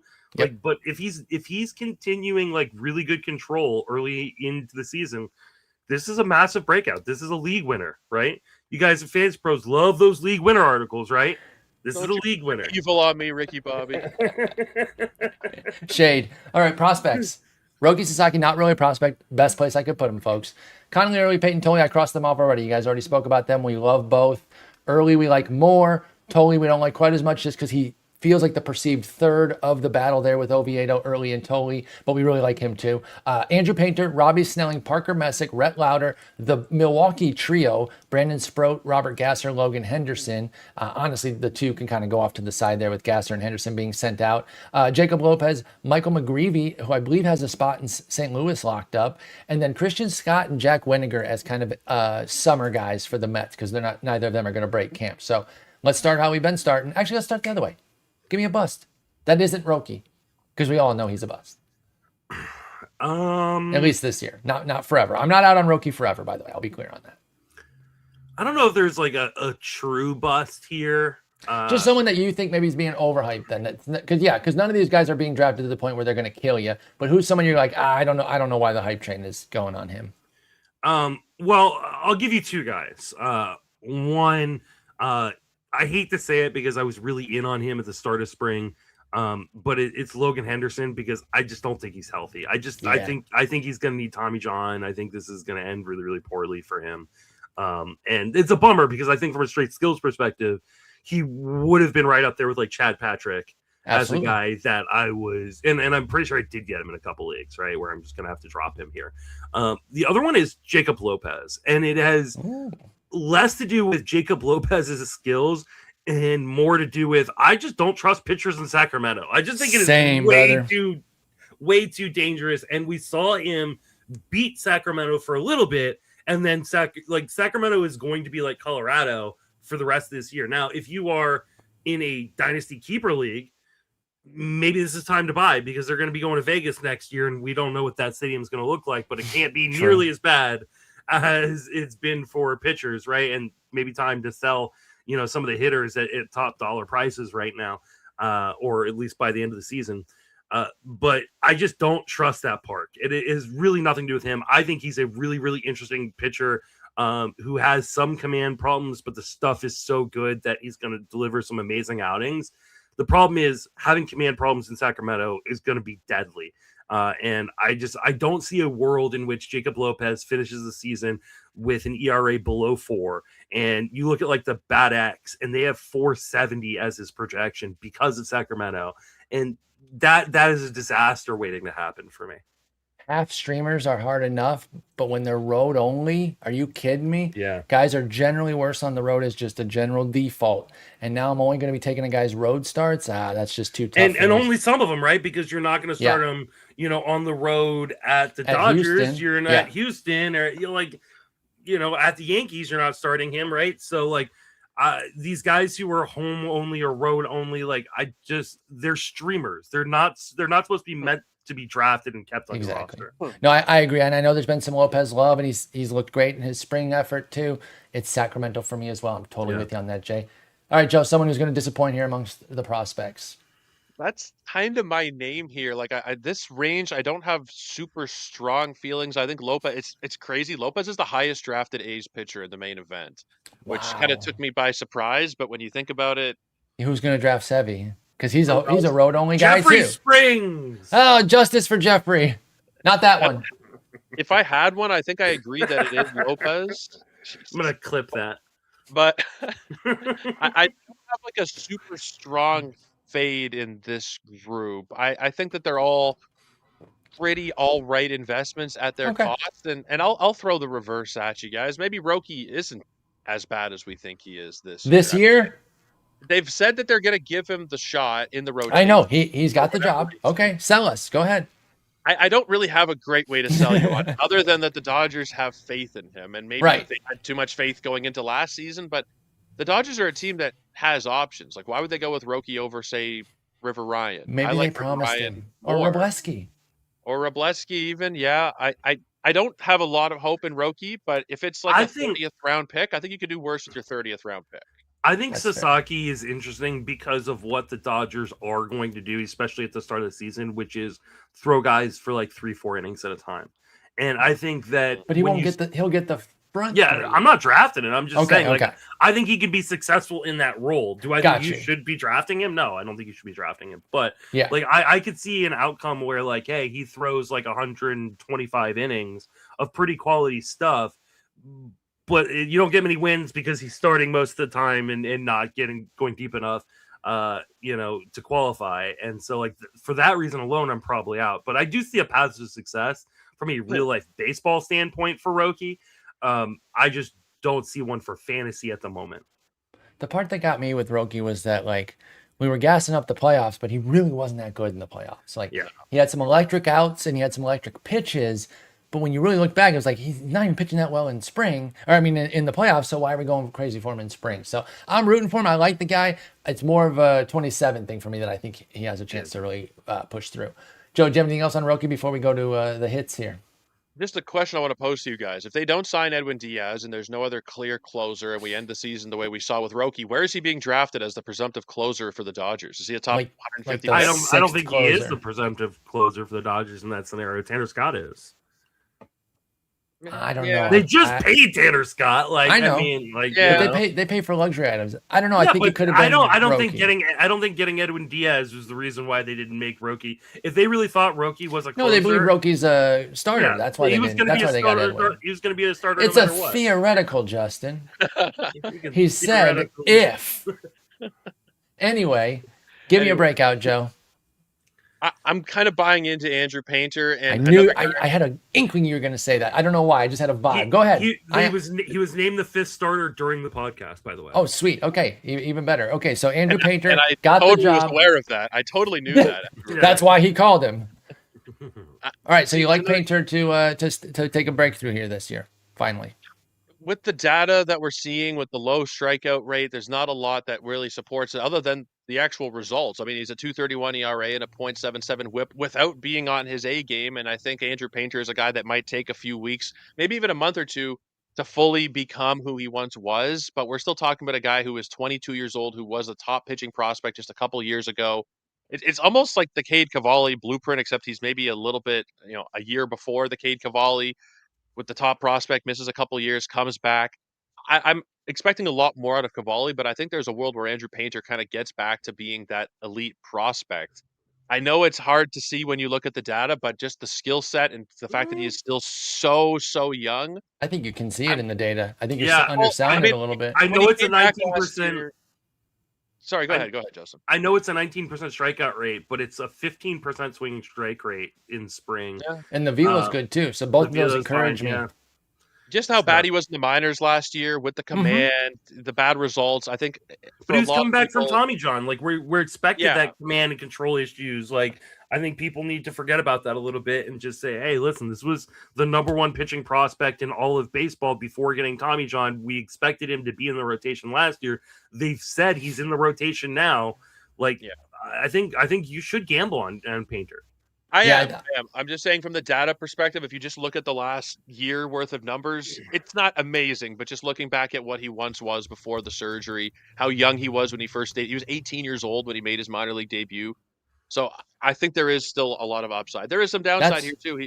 He might be a year early. It might be a year early, but I do agree that it could be a year early, but at pick 289, this is where you take the shot, because if it's not a year early, it's a stud, right? Or at least a stud potential for Andrew Painter. And I am somebody who likes prospect pedigree in terms of like helping me stay attached to a guy long enough to give him a real shot. Even somebody like Mick Abel, who's definitely further in his cycle than Painter, coincidentally in the same org there. Not anymore, but he came up with with Philly. But so the fact that he's a 5-time top 100 guy, former top pitching prospect, that doesn't guarantee you anything, but I keep that buried in my head so that I don't forget in the midst of these down years due to injury, who Andrew Painter was supposed to be, right? So I'm with Justin. I'm not holding 25 against him as any more than the return from TJ. So the results basically don't matter. The fact that he made it 26 starts is actually good enough for me to kind of be in on Painter this year. I was fading him last year. I thought it was, I'm going to say outright stupid to draft him last year, because the earliest they said he was going to come back was July. Anybody that drafted Painter in like an NFBC, they just burnt a pick. In any format other than keeper, yeah. But this year, I'm fully in, and I think he's got a shot to be good. And if he's not, you can get away from it pretty early. Give him 3, 4, 5 starts, see where it's at, and then quit it. All right, Justin, who do you like here in this prospect here? I mean, it's Parker Messick. I'm a big Messick guy. I think Messick is just like Tanner Bybee, a guy who's got really good command and control. The stuff is better than I think he's shown so far in spring. I really like Cleveland as a pitching organization. I don't know that he's going to make the rotation, and that is kind of I was going to ask you that. Why is he fighting Logan Allen? Yeah, he's so much better than Allen. He absolutely is, and I don't think he makes the rotation. But this is a guy that I have drafted. I will probably stash for the first couple weeks and see if he comes up, because I think once Logan Allen gets blown up a couple times, the Guardians will make that switch. Yeah, no, I like your call on Messick. And again, I would even say you could draft him this weekend because he's not been declared out. I don't think he's been sent out yet, has he? No, he's still they are still fighting. And so if you want to take him this week in a main event or an OC and then just see what happens and maybe cut him in the first waiver period if he doesn't make it, that's fine. I still think Parker Messick is draftable right now for the upside. All right, I'll go with Rhett Lauder as kind of a boring upside pick. Like, it is a command and control. I don't think he's boring. I say boring only in that I don't think there's like a huge strikeout upside. That's all I mean by that. I do believe that he can put up. You think he's got some strikeout heat? I mean, he's got a 27% strikeout rate in spring. It was 26% in the minors last year. I assumed that the minors was 9 innings. I assumed that the spring one though was maybe overpowering some poor players because there's only a 10% swinging strike rate. I didn't see anything kind of supporting like a strikeout surge. I mean, he's shown strikeout ability in the minors previously. So I like Rhett Lauder. The problem is with him. I do too, but he's a 90 stuff plus in the majors. Well, it was a super small sample. You just cited a 9-inning sample to me. I can't use a 30-inning sample. Like super small sample. But if you watch those 30 innings, like I did when he came up, they were really impressive. Like I agree. I'm promoting him here. No, you're not. You're shitting all over him. All I said was I think it's not the biggest breakout because I don't know. I'm not sure I'm sold on the strikeout stuff. All the projections are under 20%. I don't think I've come to this. I think the projections miss on guys like this for sure. And that's okay. But like I didn't come to this crazily is what I want to say here with this strikeout thing. No, I think he's a command and control guy. Yeah. My first. I like Brett Lauder. I think he can be good. I think he can succeed in Cincinnati. You talk about those 30 innings that he had back in 24, Justin, how he kept the homers in. It was a weird setup, right? He had like a 6% strikeout minus walk. He was actually walking guys, but he didn't allow homers. And he had a 1.17 ERA and a 5.16 CR. It was a very weird debut. And then he was basically injured all of last year. He now has an opportunity with Hunter Green out. I think Brett Lauder could put up a nice season with Cincy. Tell me why he's a strikeout god. He's got a really, really good slider. I think he's going to get swings and misses. I think he couldn't throw it as easily last year because he was hurt, and there is risk that he gets hurt again, right? Sure. So that's just something to keep an eye on. But there is a lot of upside in this arm, and they need arms, right? Yes, all they their do. arms are dead right now. So Can I throw? I guess he's not a prospect anymore. Yeah. we can talk about him in post type. Well, Brandon Williamson's also competing here now with Burns out of the rotation. Let's just throw him here. You guys in on him at all, Brandon Williamson? He's back from the dead. Pitching well in spring, too, I should add. Sorry. I think he's one of those guys that, like, if it wasn't for all these injuries, he'd be being converted into a long man, and that's probably where his future is. But he's being given the opportunity right now. Like you said, he is getting swings and misses in spring, a 31% strikeout rate so far this year in spring. It is only kind of a 10% walk rate, but he is getting a 37% O swing, which is unreal good. And he's not going into the zone a ton, so he's not going to get beaten up in Cincinnati quite as much.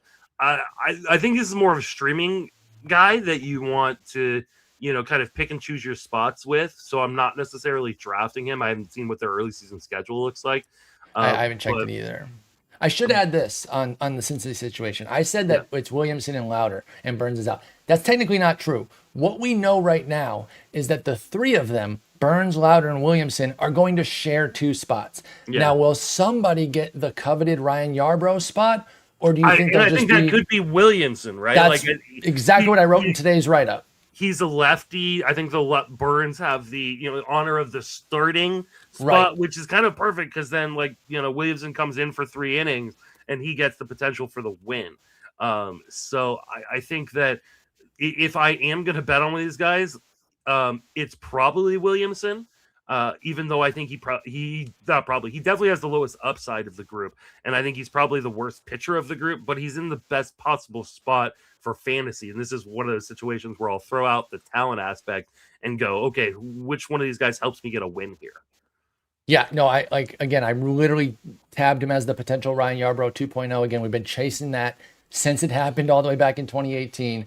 I would love to see them put Williamson behind. Chris Davinsky disagrees. Chris Davinsky did some nice things there, getting some wins. Tyler Horton do it like 1 year or 2 or something like that? Well, he wasn't Holton. He wasn't getting as many of the wins, and they were bouncing him from starts to closes. Literally, he was literally running first to 9th inning. It was kind of crazy there. But Yarbrough, if you guys don't remember, 16 wins. Yeah, it was with insane. just 6 starts and 32 relief appearances. He was the premier follower. That was back in 2018, and I've been chasing the dragon ever since. He won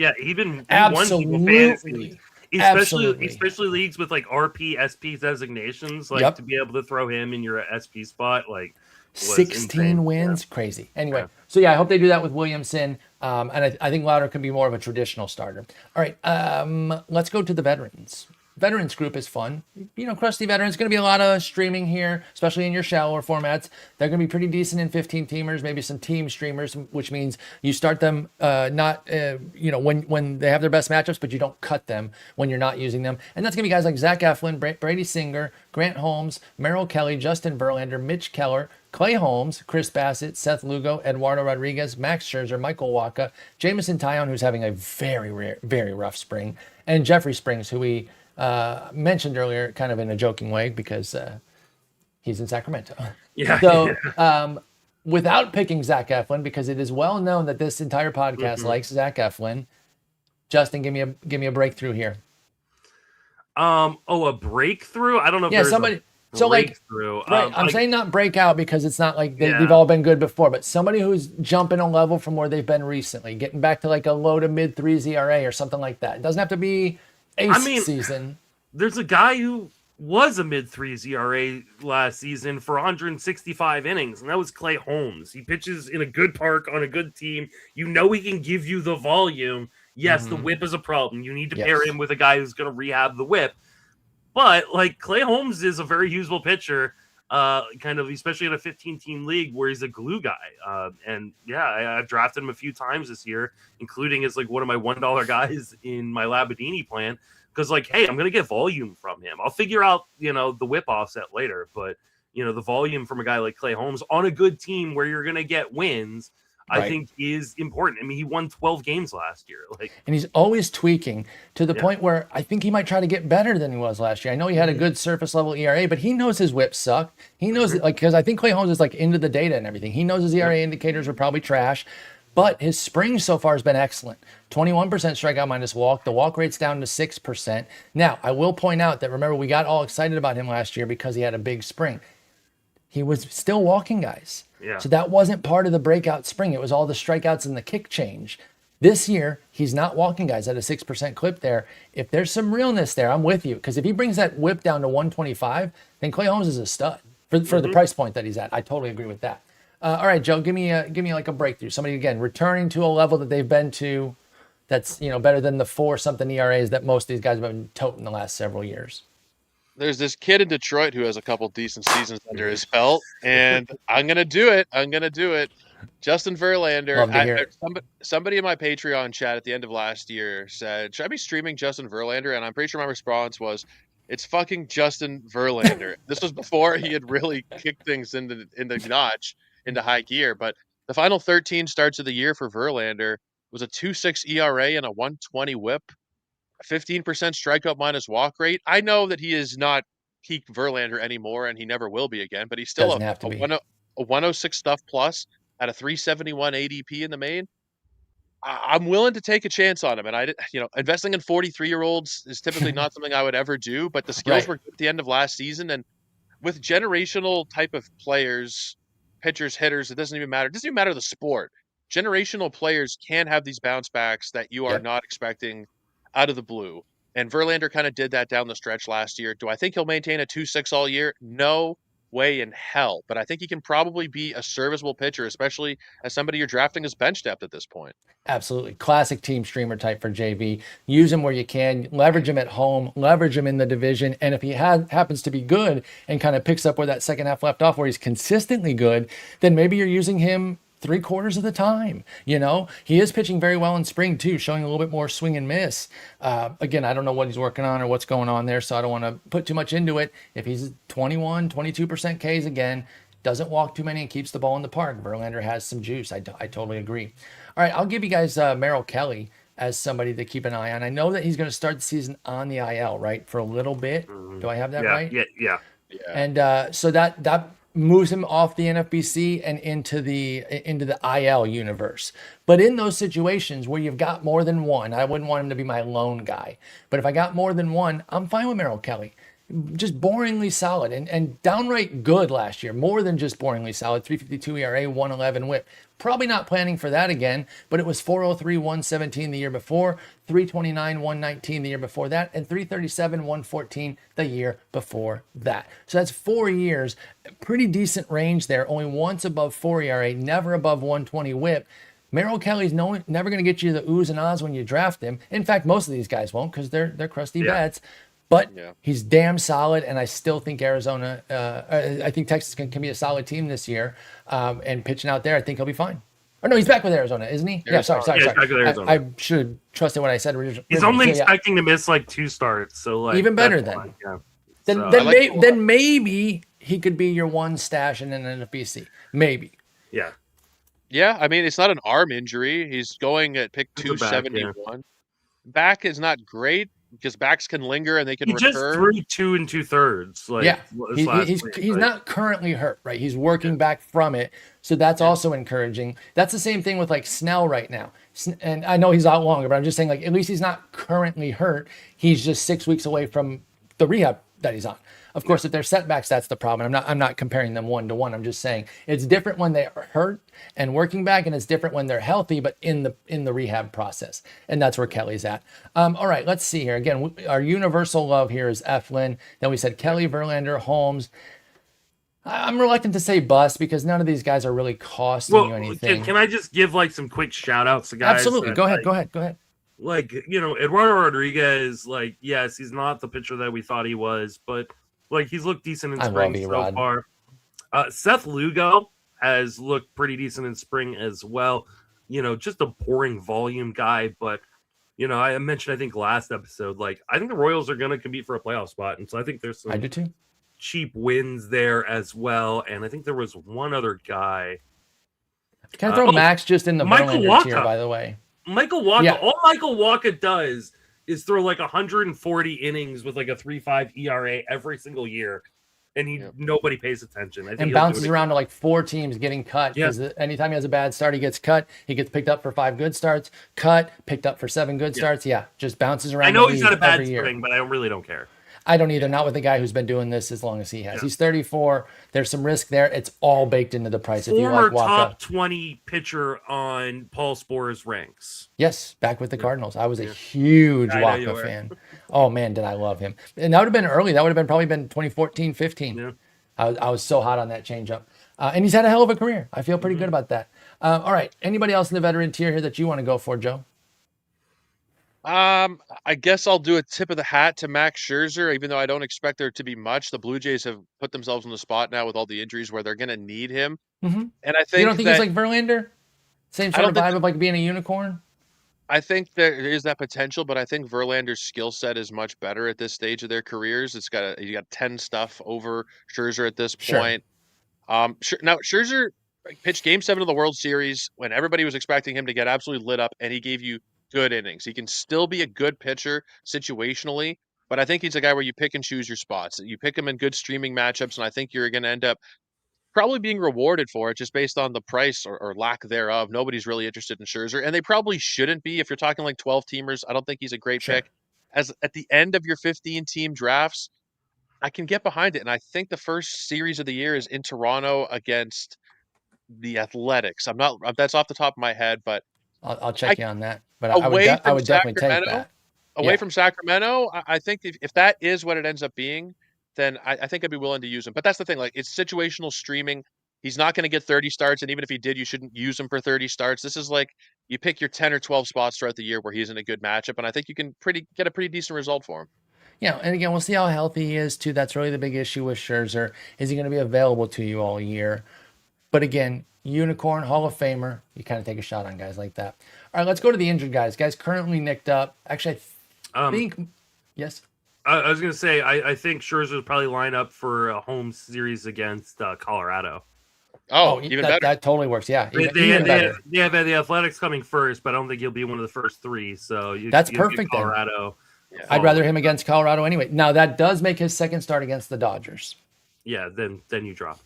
Unless he gets the first one against Colorado, then it's 1, 2, 3. Then it would be at Chicago. So if he's whoever's the number 4 starter for Toronto, you want for those first 2 starts. Who is that going to be, Joe? Who's the first starter? Fourth. It looks like we have Max listed in the 4 slot right now. I mean, it'll be Gausman, it'll be Cease. Savage is on the IL now. Ponce is probably getting the 3rd start, but I could see out of some kind of seniority thing where Scherzer gets the 3rd start. We want him to get the 4th because then it's Colorado White Sox for his first 2. So then if Ponce gets it, then you want Ponce for Colorado White Sox, and that makes him a better pick late too.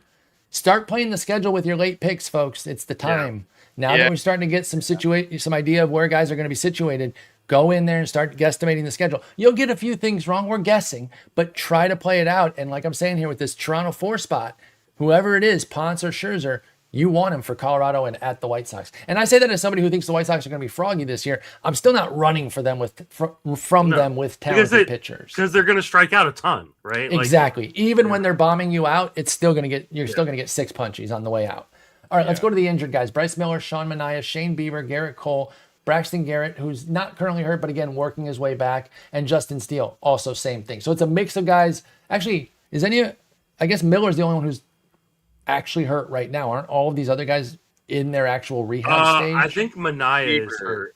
I think Bieber might be hurt, I don't know how they're technically. Oh yeah, Bieber had like a setback. Yeah, bottom line is they're not going to start the season. That's what we're going for here. But yeah, check up on Manaea. I thought he was pitching. Oh no, he is pitching. He's just throwing less than 90 miles an hour. Yeah, Not great. So yeah, No. most of these guys are kind of working their way back. Miller recently injured, and I think Bieber might have had a setback, like you said, Joe. So I know you're not going to draft any of them, Justin. I'm not going to force you to. I mean, maybe you would in an IL league, Yeah. but if I did say you gotta take one, Bryce Miller. okay, It's just Bryce 'cause- Miller. The velo was up. He looked like a better pitcher before getting hurt. It's an oblique issue, so yeah, he's probably going to miss 4 to 6 weeks. But some of that will be, counted in the spring training time. right. So he'll be back probably late April, and we've seen him recently be a top 30 starter.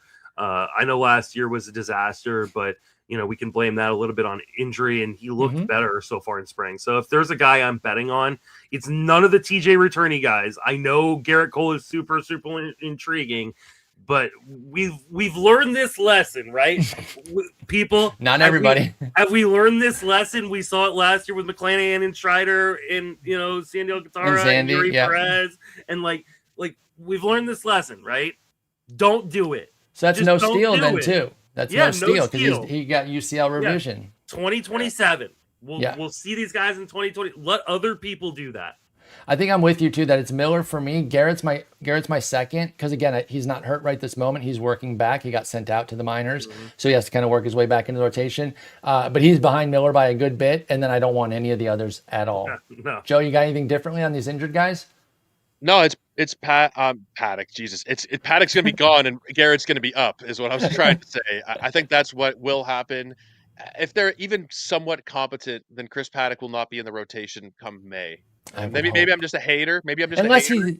he's pitching well, of course. I mean, but you we don't can throw expect him to Grayson be. Rodriguez into this tier too because he got put on the IL as well. So Oh, he was did? already Okay. a lost Yeah. cause. He was before the IL. I think he was already a lost I cause. agree, by the way. I agree. So, yeah, we'll just consider him done. Well, let's go to the bounce back tier here.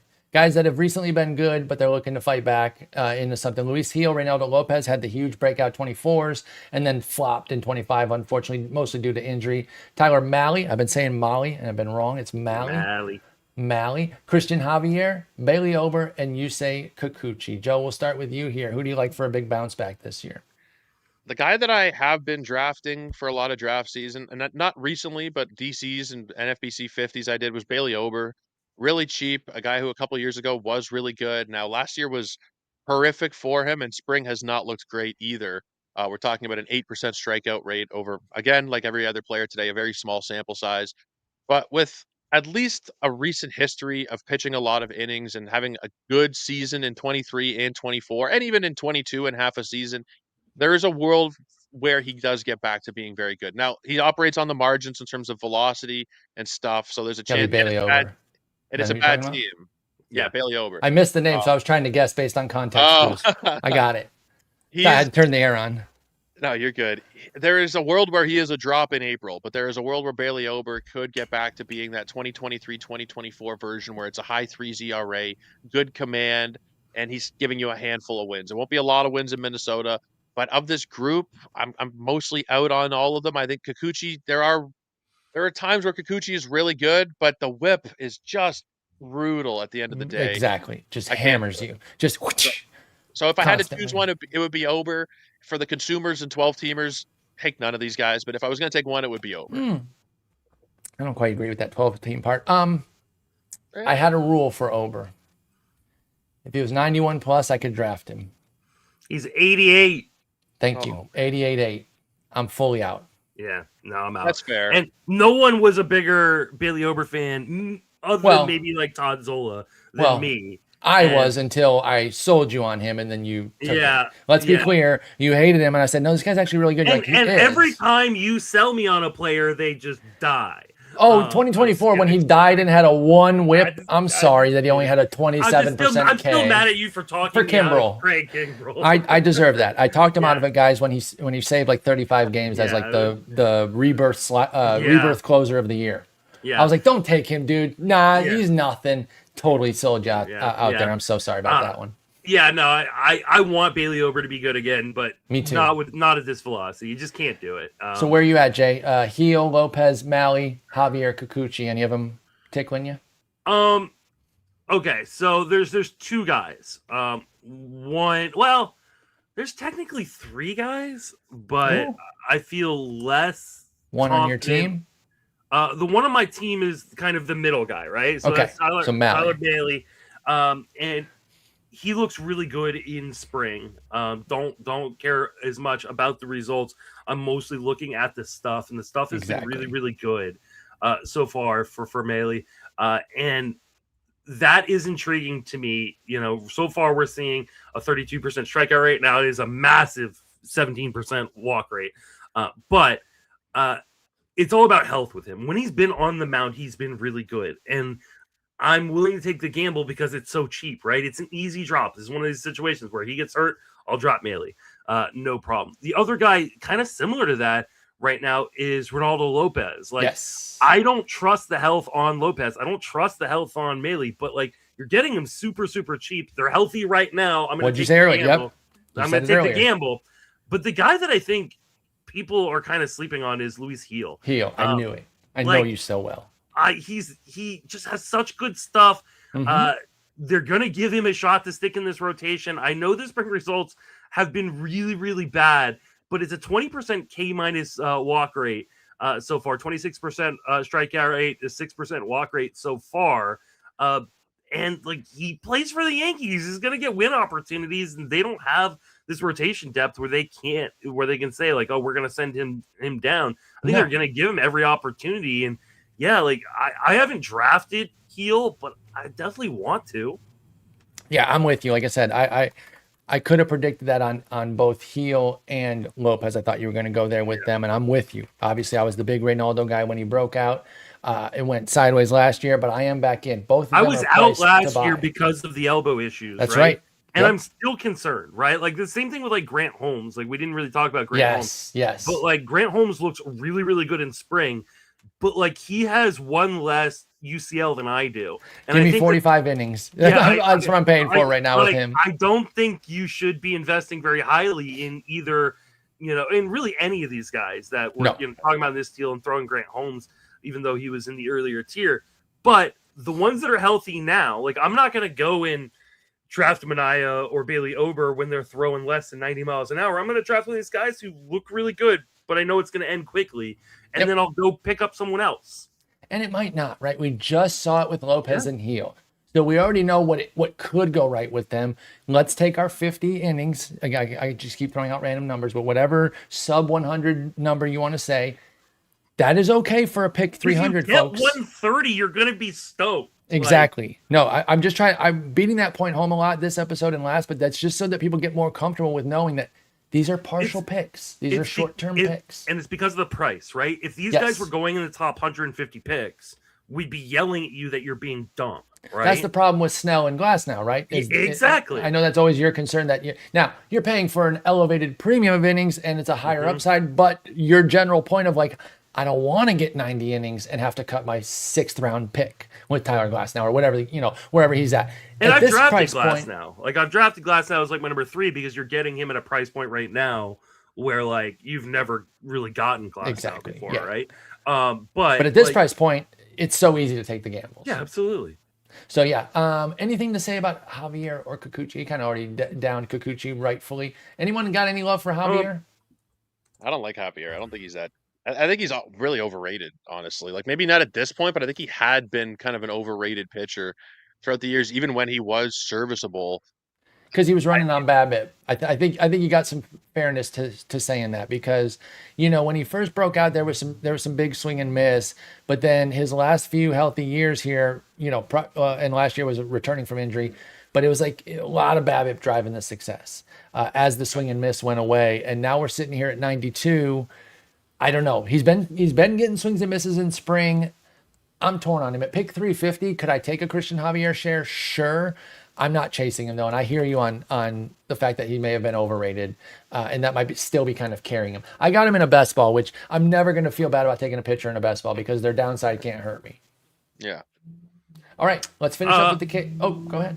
Real quick on Kikuchi. I know shut up. I know he's a whip liability, but that is the most understated comment I've ever heard in my life. A liability, he says. I mean, yes, last year was really, really bad, but the previous 2 seasons was 120, 127. What was it before that, though?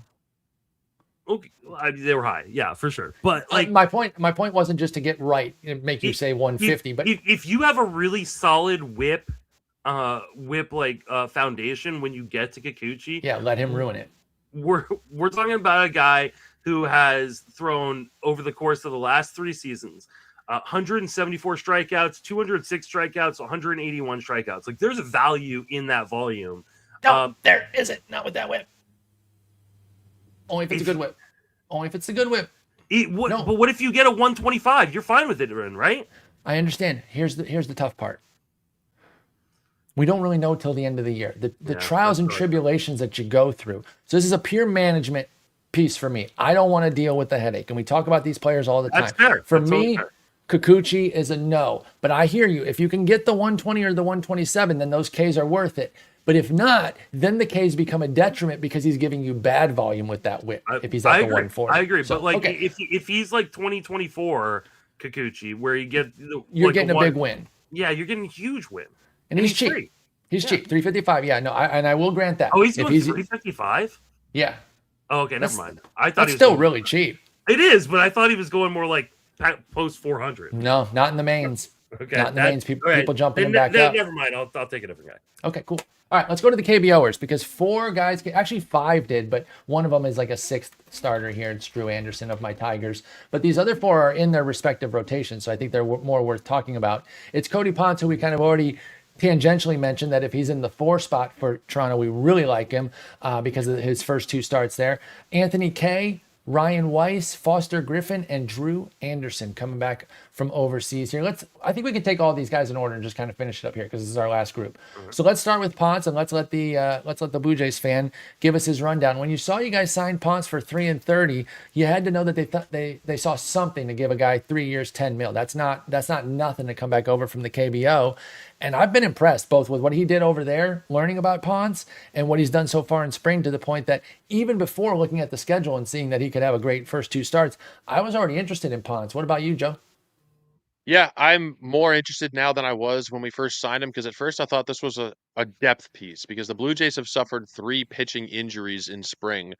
Barrios, however you want to classify, Bieber, fatigue, whatever, he's going to be on the IL. And now Trey is Savage to go along with Bowden Francis, who probably wasn't going to be in the conversation anyway, but he had Tommy John surgery.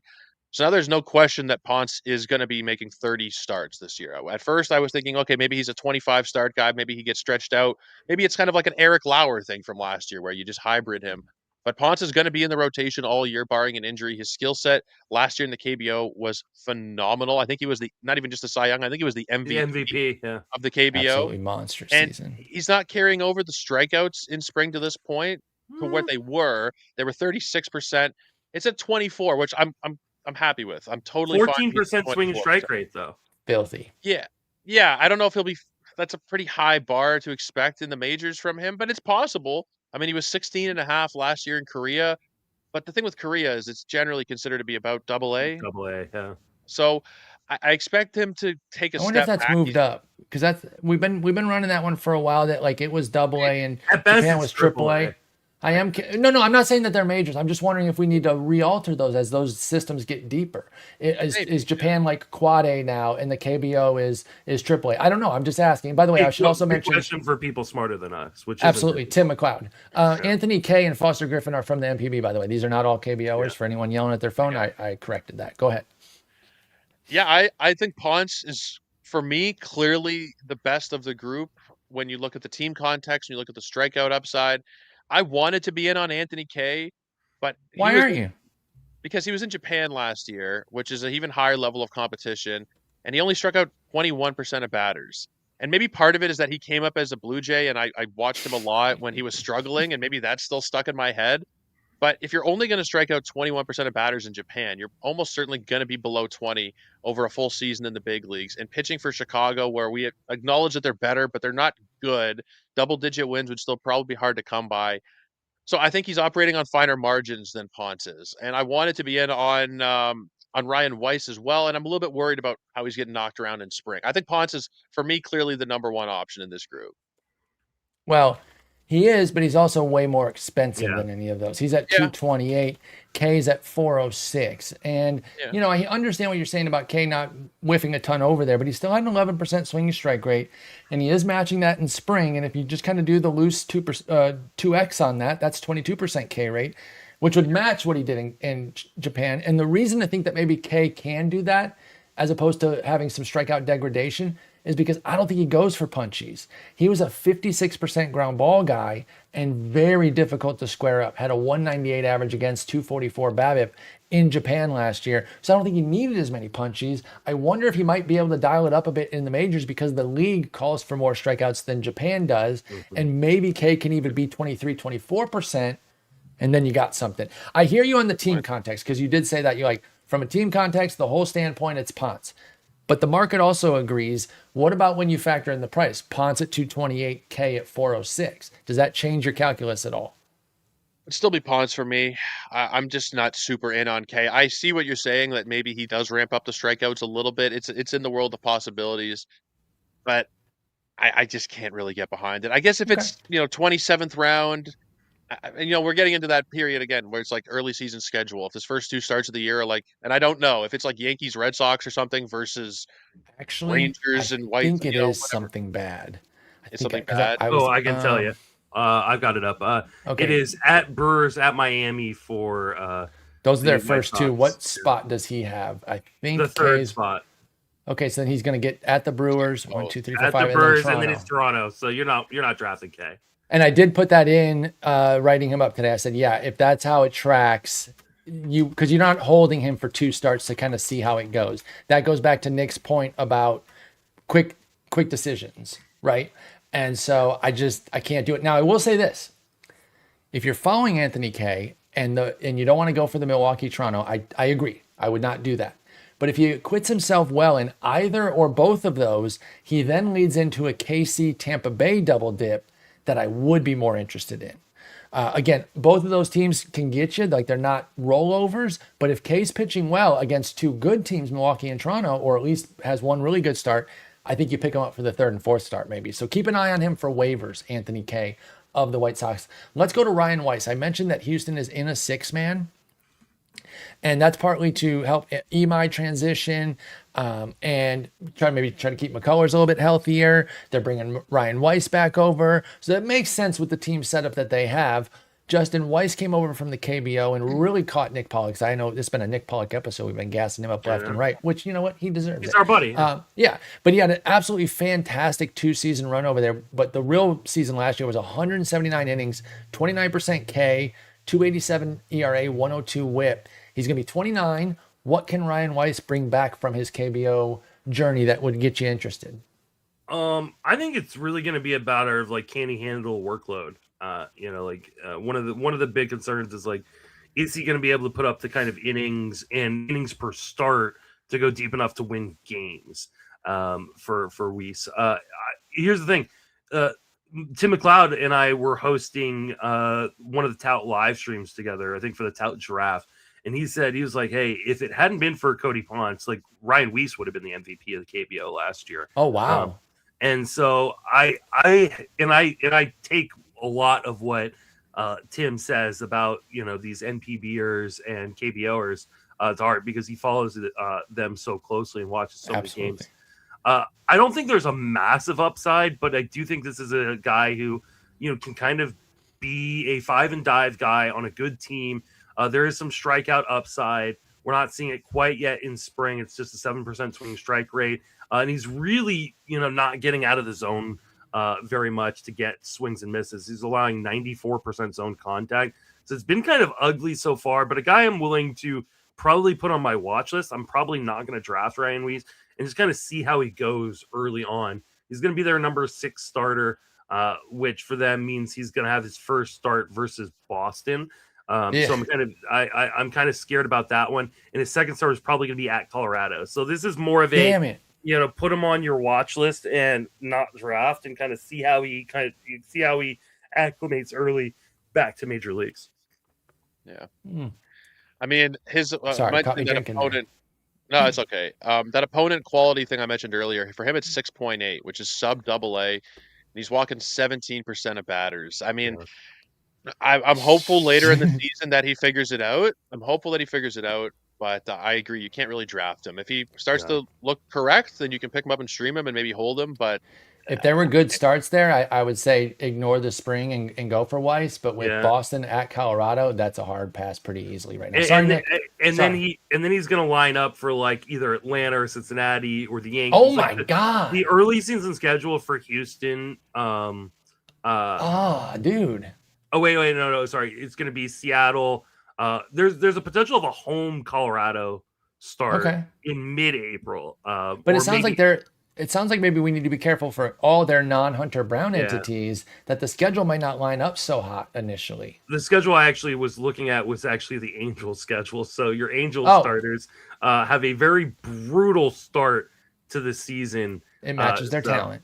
Yeah, so not that people are like running to the wire to go grab Angel starters right now, but the Angels. You were still right about Boston and at Colorado though for Weiss. Yeah. Okay. Yeah, it was just the next starts after that. So like the Angels have at Houston, at the Cubs, home versus Seattle and Atlanta, then at Cincinnati, at the Yankees, then home versus San Diego and Toronto. Like that is the first my goodness 3 weeks of the Angels. I finally broke my addiction of Angels starters. Like every year, there's like 2 or 3 that I'm interested in. But Jose Soriano is jumping up boards right now, people. Listen, have fun with that one too. Yeah. And I like him, and I've been a fan, and I will root for him, and I will continue to root for Detmers. Let me be clear. Every good start Detmers has, I'm still going to pound my chest about it because I love Reed Detmers. I'm just not drafting him, and I'm encouraging y'all to do the same. I just don't know where you're going to play them. Like that's the thing. You're going to draft like Soriano or Detmers or Kikuchi, and like when are you going to start them? Like what the move is? Let other people draft them. Get frustrated with these first few weeks, and then pick them up on waivers. Exactly. All right, 2 guys left. Very deep here. Foster Griffin with Washington. Are you seeing anything there, Joe? He's coming back from Japan as well. He and Kay were from Japan. Yeah, I mean, Washington's team, Washington, is there a chance they're the worst team in the league this year? Because I think there's a decent chance that they are the worst team in baseball. You don't think so? In baseball, no. Well, who is? Miles Michaelis is their SP2. Yeah, there's not an obvious one, Justin. I think they're in contention for it. I guess their offense is still pretty good. Like that. I agree. I like a lot of their pieces, but we said that last year. Their pitching may be the worst team in baseball. That's the problem. So it's going to be Nats. I think the Rockies are still there too until Paul DePodesta shows something. The Rockies won 43 games last year. That's what I'm saying. They still have to be there. Yeah. So it's Rockies, Angels, White Sox. I mean, we'll put them there. They haven't shown anything either. Or the Nats. It's those 4 teams because I think the Pirates they won 71 last year. Yeah, the Pirates are better, and the Pirates are better this year. Honestly, I don't think. So I haven't chosen a bold prediction. I don't know if I'm going to do a bold prediction for the front page. I kind of want to say the Rockies will win 70 games. I like that. Say 73, so it's a 30-win improvement. Yeah, it doesn't feel particularly bold, but it kind of is. It is though. 30 wins from year to year, that would still be you, and you would flesh that out in the commentary. It's too late for me to do that, but you should ask Meg because that is a good one. Meg. So, I did Ryan McMahon hitting 30 homers. Gotta go bold. Gotta go bold with it. All right, so Foster Griffin, back to Washington here. They could be terrible, but any good innings from him, Joe? Possibly. I could see it. I don't mind the skill set, and what he's done so far in spring has looked pretty good. Again, I'm just going back to the schedule. They're going to start at the Cubs, and then they're going to go face the Phillies, and then it's going to be the Dodgers, and then Cardinals, and then Brewers. So again, he's a guy going in that last 2 rounds of main events. If you're taking him, you're not even using him in those first few weeks. So that's the problem. Take a closer. Yeah. I can't do it. I can't do it. And based on if he is the number 3 starter, which is where he's penciled in on roster resource, Foster Griffin wouldn't even get St. Louis, which is the only cushy matchup in those first 5. A lot of these guys that we're talking about, with these bad early season schedules, I'm not a big proponent of stashing, but I would much rather stash a player I think could be up 3 weeks into April than a prospect. You're saying over one of these starters. Or even I agree. An injury guy. Like Merrill Kelly, I'd rather go for than a Foster Griffin. Bryce Miller or Yeah. No, I agree, and that's why we look at these schedules here, and then we'll finish off with Drew Anderson. He's the sixth man for the Tigers. That's why I bring him up. I think with Melton's injury now, he's out until late May. I think that does make Drew Anderson the number 6. And hey, I hope Verlander's amazing this year, but he's 43. You know, there could be some injury issues. He looks like he's going to be the first man up, and he's coming back from the KBO. And what I really like about him coming back is he's coming back to the team that had him before he went to the KBO. It was on the recommendation of the Tigers that he go overseas and see if he can kind of, you know, build himself up. So I kind of like that they sent him on this mission. It worked, and he came back to the team that sent him there. And he had a really, really good season in the KBO. 28% strikeout minus walk, 2.25 ERA, 1 flat whip in 171 innings for Drew Anderson. 32 years old, great spring going on right now. Again, just a nice number 6 to know about for the Tigers, that as soon as they have an injury or an opening, it's going to be Drew Anderson. And I think there's some streamer viability here. Am I just being a homer, or do y'all see something there? I'll start with you, Justin. Maybe some streamer viability, because his second start should line up for either at Minnesota or home versus He's Miami. not in the rotation right now. He needs to get a spot. Oh, I'm saying streaming viability when he's first man up. First man up. Yeah, probably not. I'm not saying draft him. I'm saying you don't think he'll be streaming viable? Yeah. I mean, he might be streamer viable at some point. Put him on your watch list. Like, you know, like he is having a decent spring, but it's like only 11% swing and strike rate. I think this is more of a relief arm kind of profile that he. I hope he can be a multi-inning guy for the Tigers. I'm sure he could be. That would be nice. And then Manuel De Jesus was amazing in the WBC. So I kind of hope, this is obviously just Tigers fandom right now. But I thought you were saying you're running a 6-man and he's going to be the 6th man. No. He is the 6th man. I'm sorry. Yeah, no. So he's the first man. I'm not super interested in it. I just think there are going to be other guys. But like, yeah, like if he comes up and there's a string of like, hey, like, oh, he's getting a White Sox Twins, you know. I don't even think it needs to be that good. I think if he gets in and it's not like a tough matchup, like the Yankees or something, I'd probably go for Drew Anderson. Maybe I'm being a homer. Joe, what do you think about Drew Anderson? Sorry, Justin, finish off. I'm sorry. I just think they've got other guys who are really interesting, like, you know, in that minor league system too. So like, yeah, but they're not, because I know who you're thinking of. You're thinking of Melton and Sawyer Gibson-Long, and I don't think either of them are ready though. Peter Montero is like 3rd in like added velocity this spring. Man, I hope there's something there. I like him, and he's put up some good innings for the Tigers, but I don't buy him at all. I'd buy Drew Anderson over him easily, personally. Joe, what do you think about Drew? I mean, in this range, I would rather take some shots on other guys, I think. Who? This is 440. He's with Chris Paddock and Dean Kramer. Eric Lauer has a job in Toronto, number 3, number 4 starter, same ADP in the main. Wait. Is he the one that's going to get the good starts? He is. He might. It depends how it lines up. But he might. I would take him. I would take Lauer with White Sox. What did I say it was? A's, Rockies, White Sox?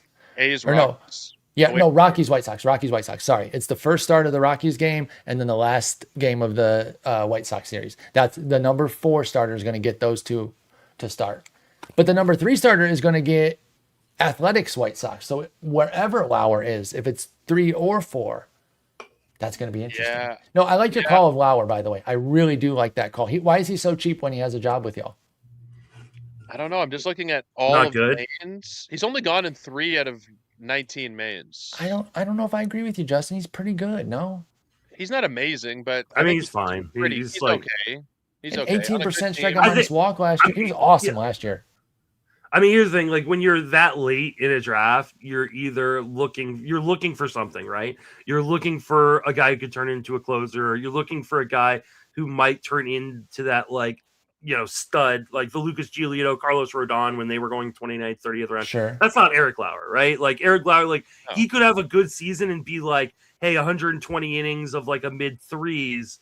That's with great. Like, crappy, like that's yeah, but that's not like what you're. That's not what you're dart throwing at late. I'm not saying it's right or wrong. I think it is wrong though. I would flat out say. I'm explaining why he's going where he's going. Like, I feel you, but I'm saying like those are some bad dart throws then, because like if you're throwing, and I'm talking specifically for the main event here, I'm not holding Hunter Barco and J.R. Ritchie. I mean, Hunter Green, for God's sake. If he lines up for that, like, you know, Athletics White Sox, you know, 2 start, or like a Rockies White Sox 2-start, like I think he's a way better pick than a lot of these other dart throws. The only spot that doesn't work for 2 good starts is the 5 spot. Then you would only get the Rockies, and then it would be the Dodgers. But I'll even take that. I'll take. Well, so would I. You've got to start him for the Dodgers. No, I wouldn't. No, you don't. Different weeks. Yeah, it's different. It's Monday, April 6th. Yeah, I would totally do that. Yeah. Totally. You would get the Rockies start isolated, and then it would be a 2 start with the Dodgers, but it would be Dodgers Twins, and I would not take that with Eric Lauer.